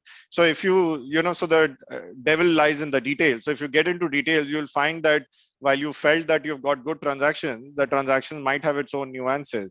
Then sometimes these are exclusive jurisdiction transactions. Some of them are global license transactions. So I'm just giving you a glimpse of what kind of complexities you can get into as soon as you get into an IP inputs for IP valuation.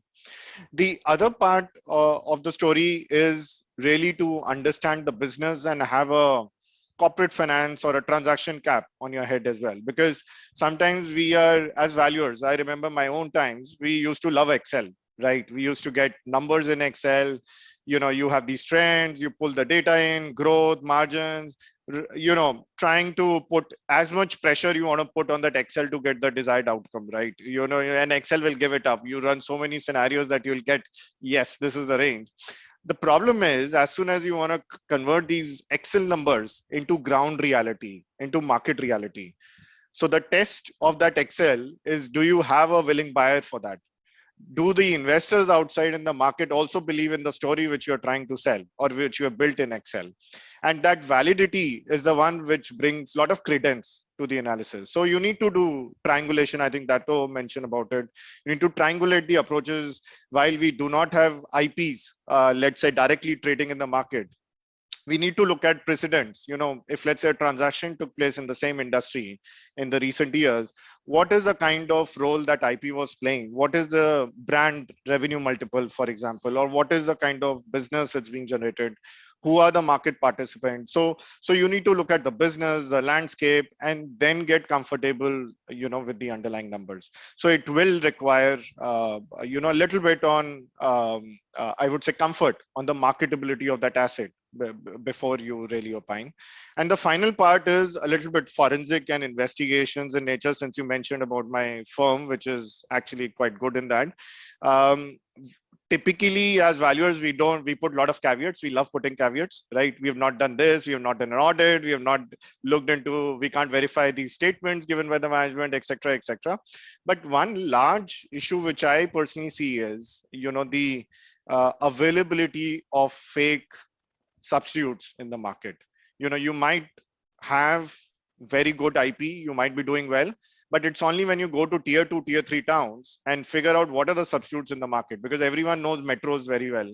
But if your sales are coming from pan country and half of your sales are in villages or towns, you need to see what are the substitutes, how is it affecting you, and how legally can you protect the IP in coming years.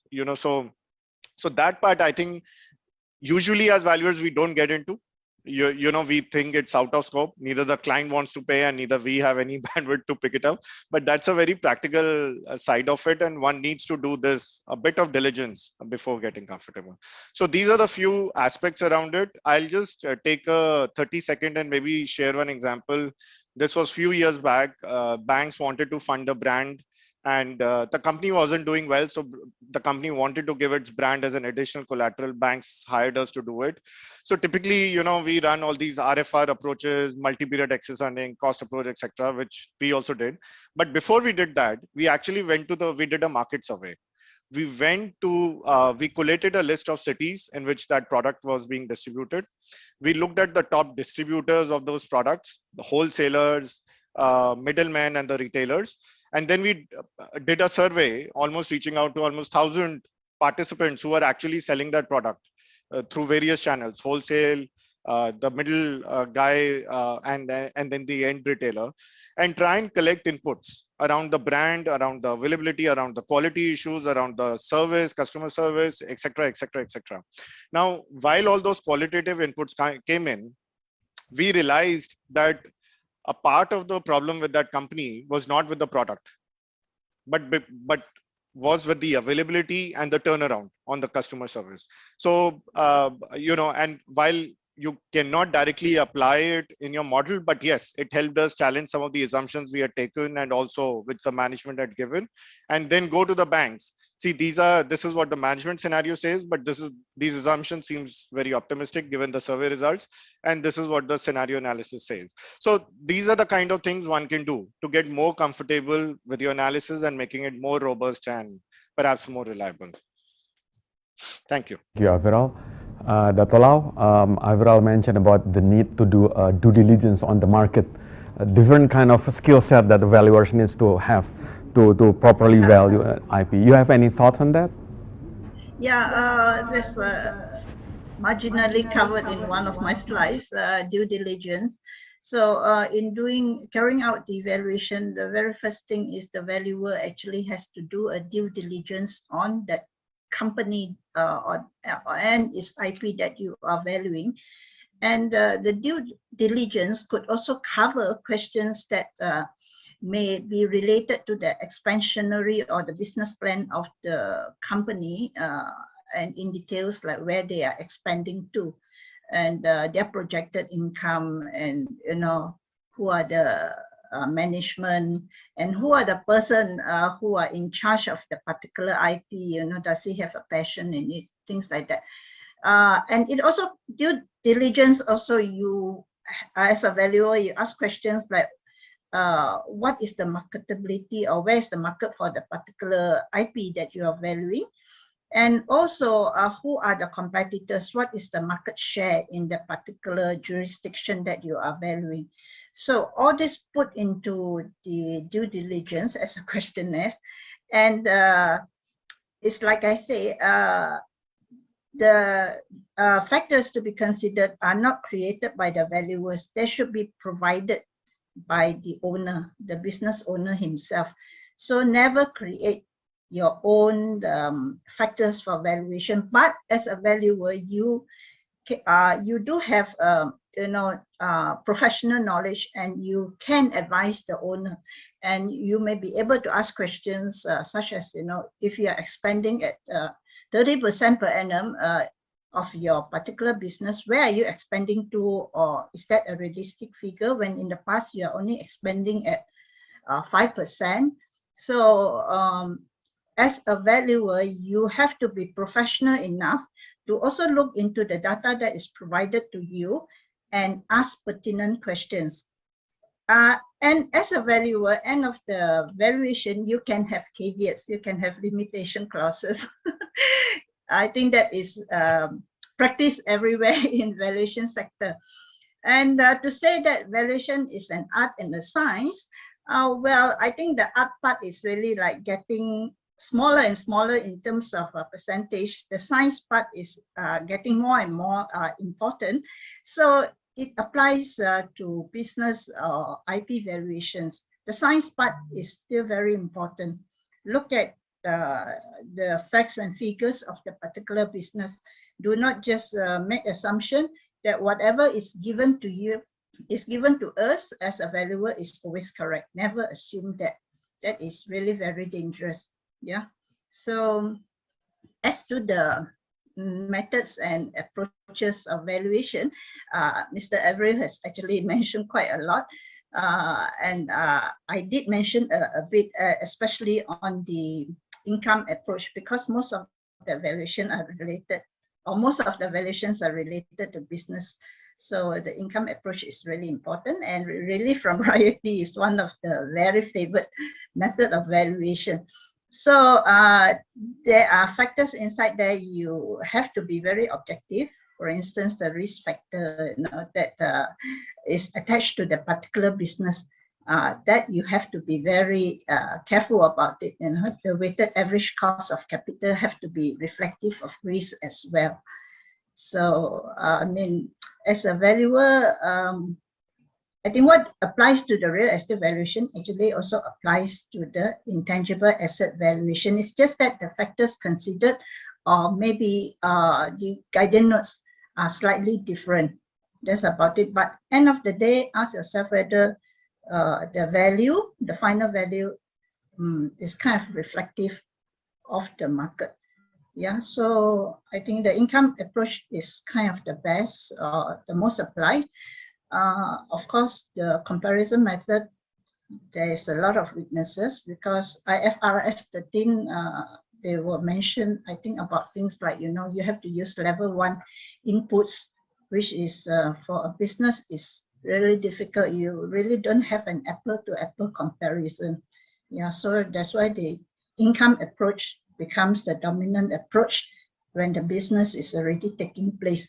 But at the beginning of the business, it is actually the cost method that we will employ because there is no income flow as at that point in time.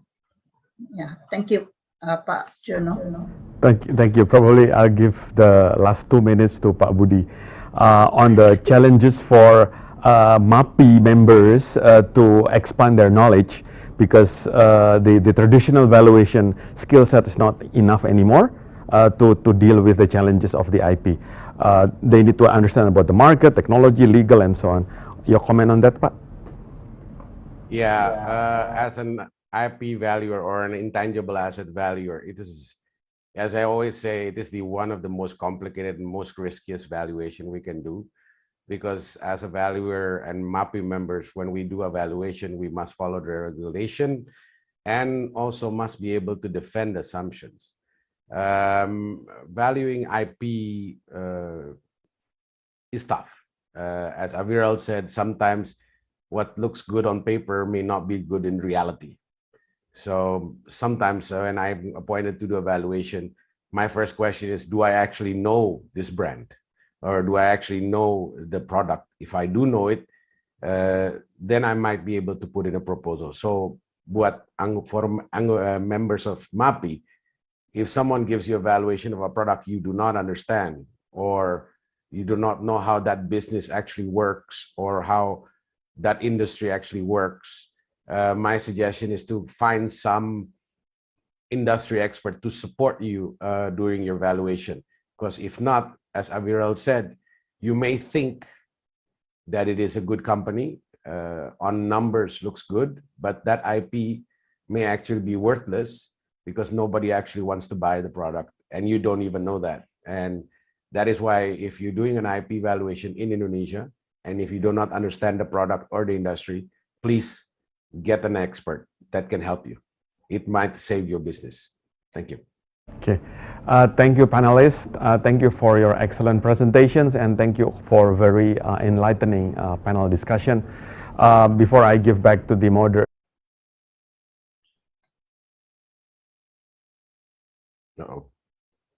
And also probably we largely already addressed the questions. If you have any further question, you can send to the organizing committee. And without further ado, I will invite the MC to take over.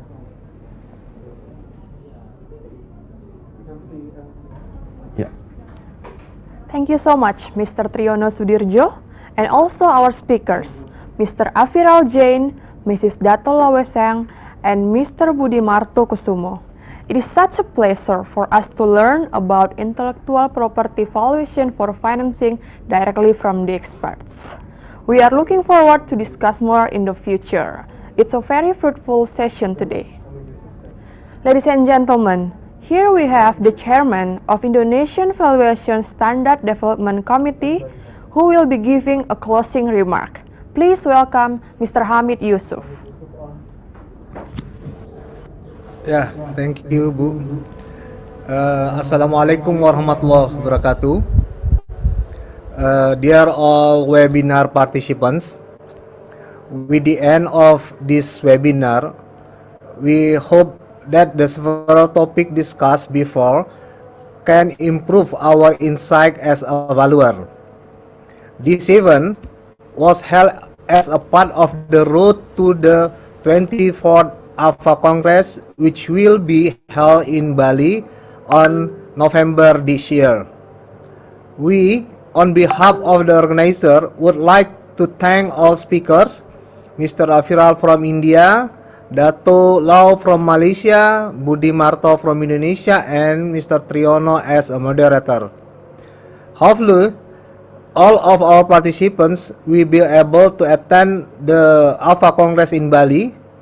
Thank you and best wishes to you all. Wassalamualaikum warahmatullahi wabarakatuh. Selamat siang. Thank you so much, Mr. Hamid Yusuf, for the closing remarks. Ladies and gentlemen, I would like to inform you that the links for the presentation material and certificates are available in the chat box and also in the YouTube description box. The link is available for access until today, 1 p.m. And also, as I mentioned before, in order to get the certificate, there's a keyword that needs to be submitted. Please note that the keyword is credible IP valuations. I repeat, the keyword is credible IP valuations. I also have a good news that the registration for the 24th ASEAN Valuers Association Congress that will be held at Hilton Bali Resort in Bali on November 22nd until 24th is already open. We are looking forward for your participation. Ladies and gentlemen, we have arrived at the end of our webinar. As MC, me and everyone involved in preparing this webinar sincerely apologize for any inconvenience. Thank you so much for your participation and see you in Bali.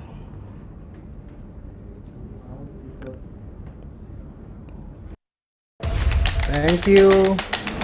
Terima kasih, Pak. Pak Datuk, Bu, Ibu Datuk, Lo, Budi. Thank you, Pak Hamid. Selamat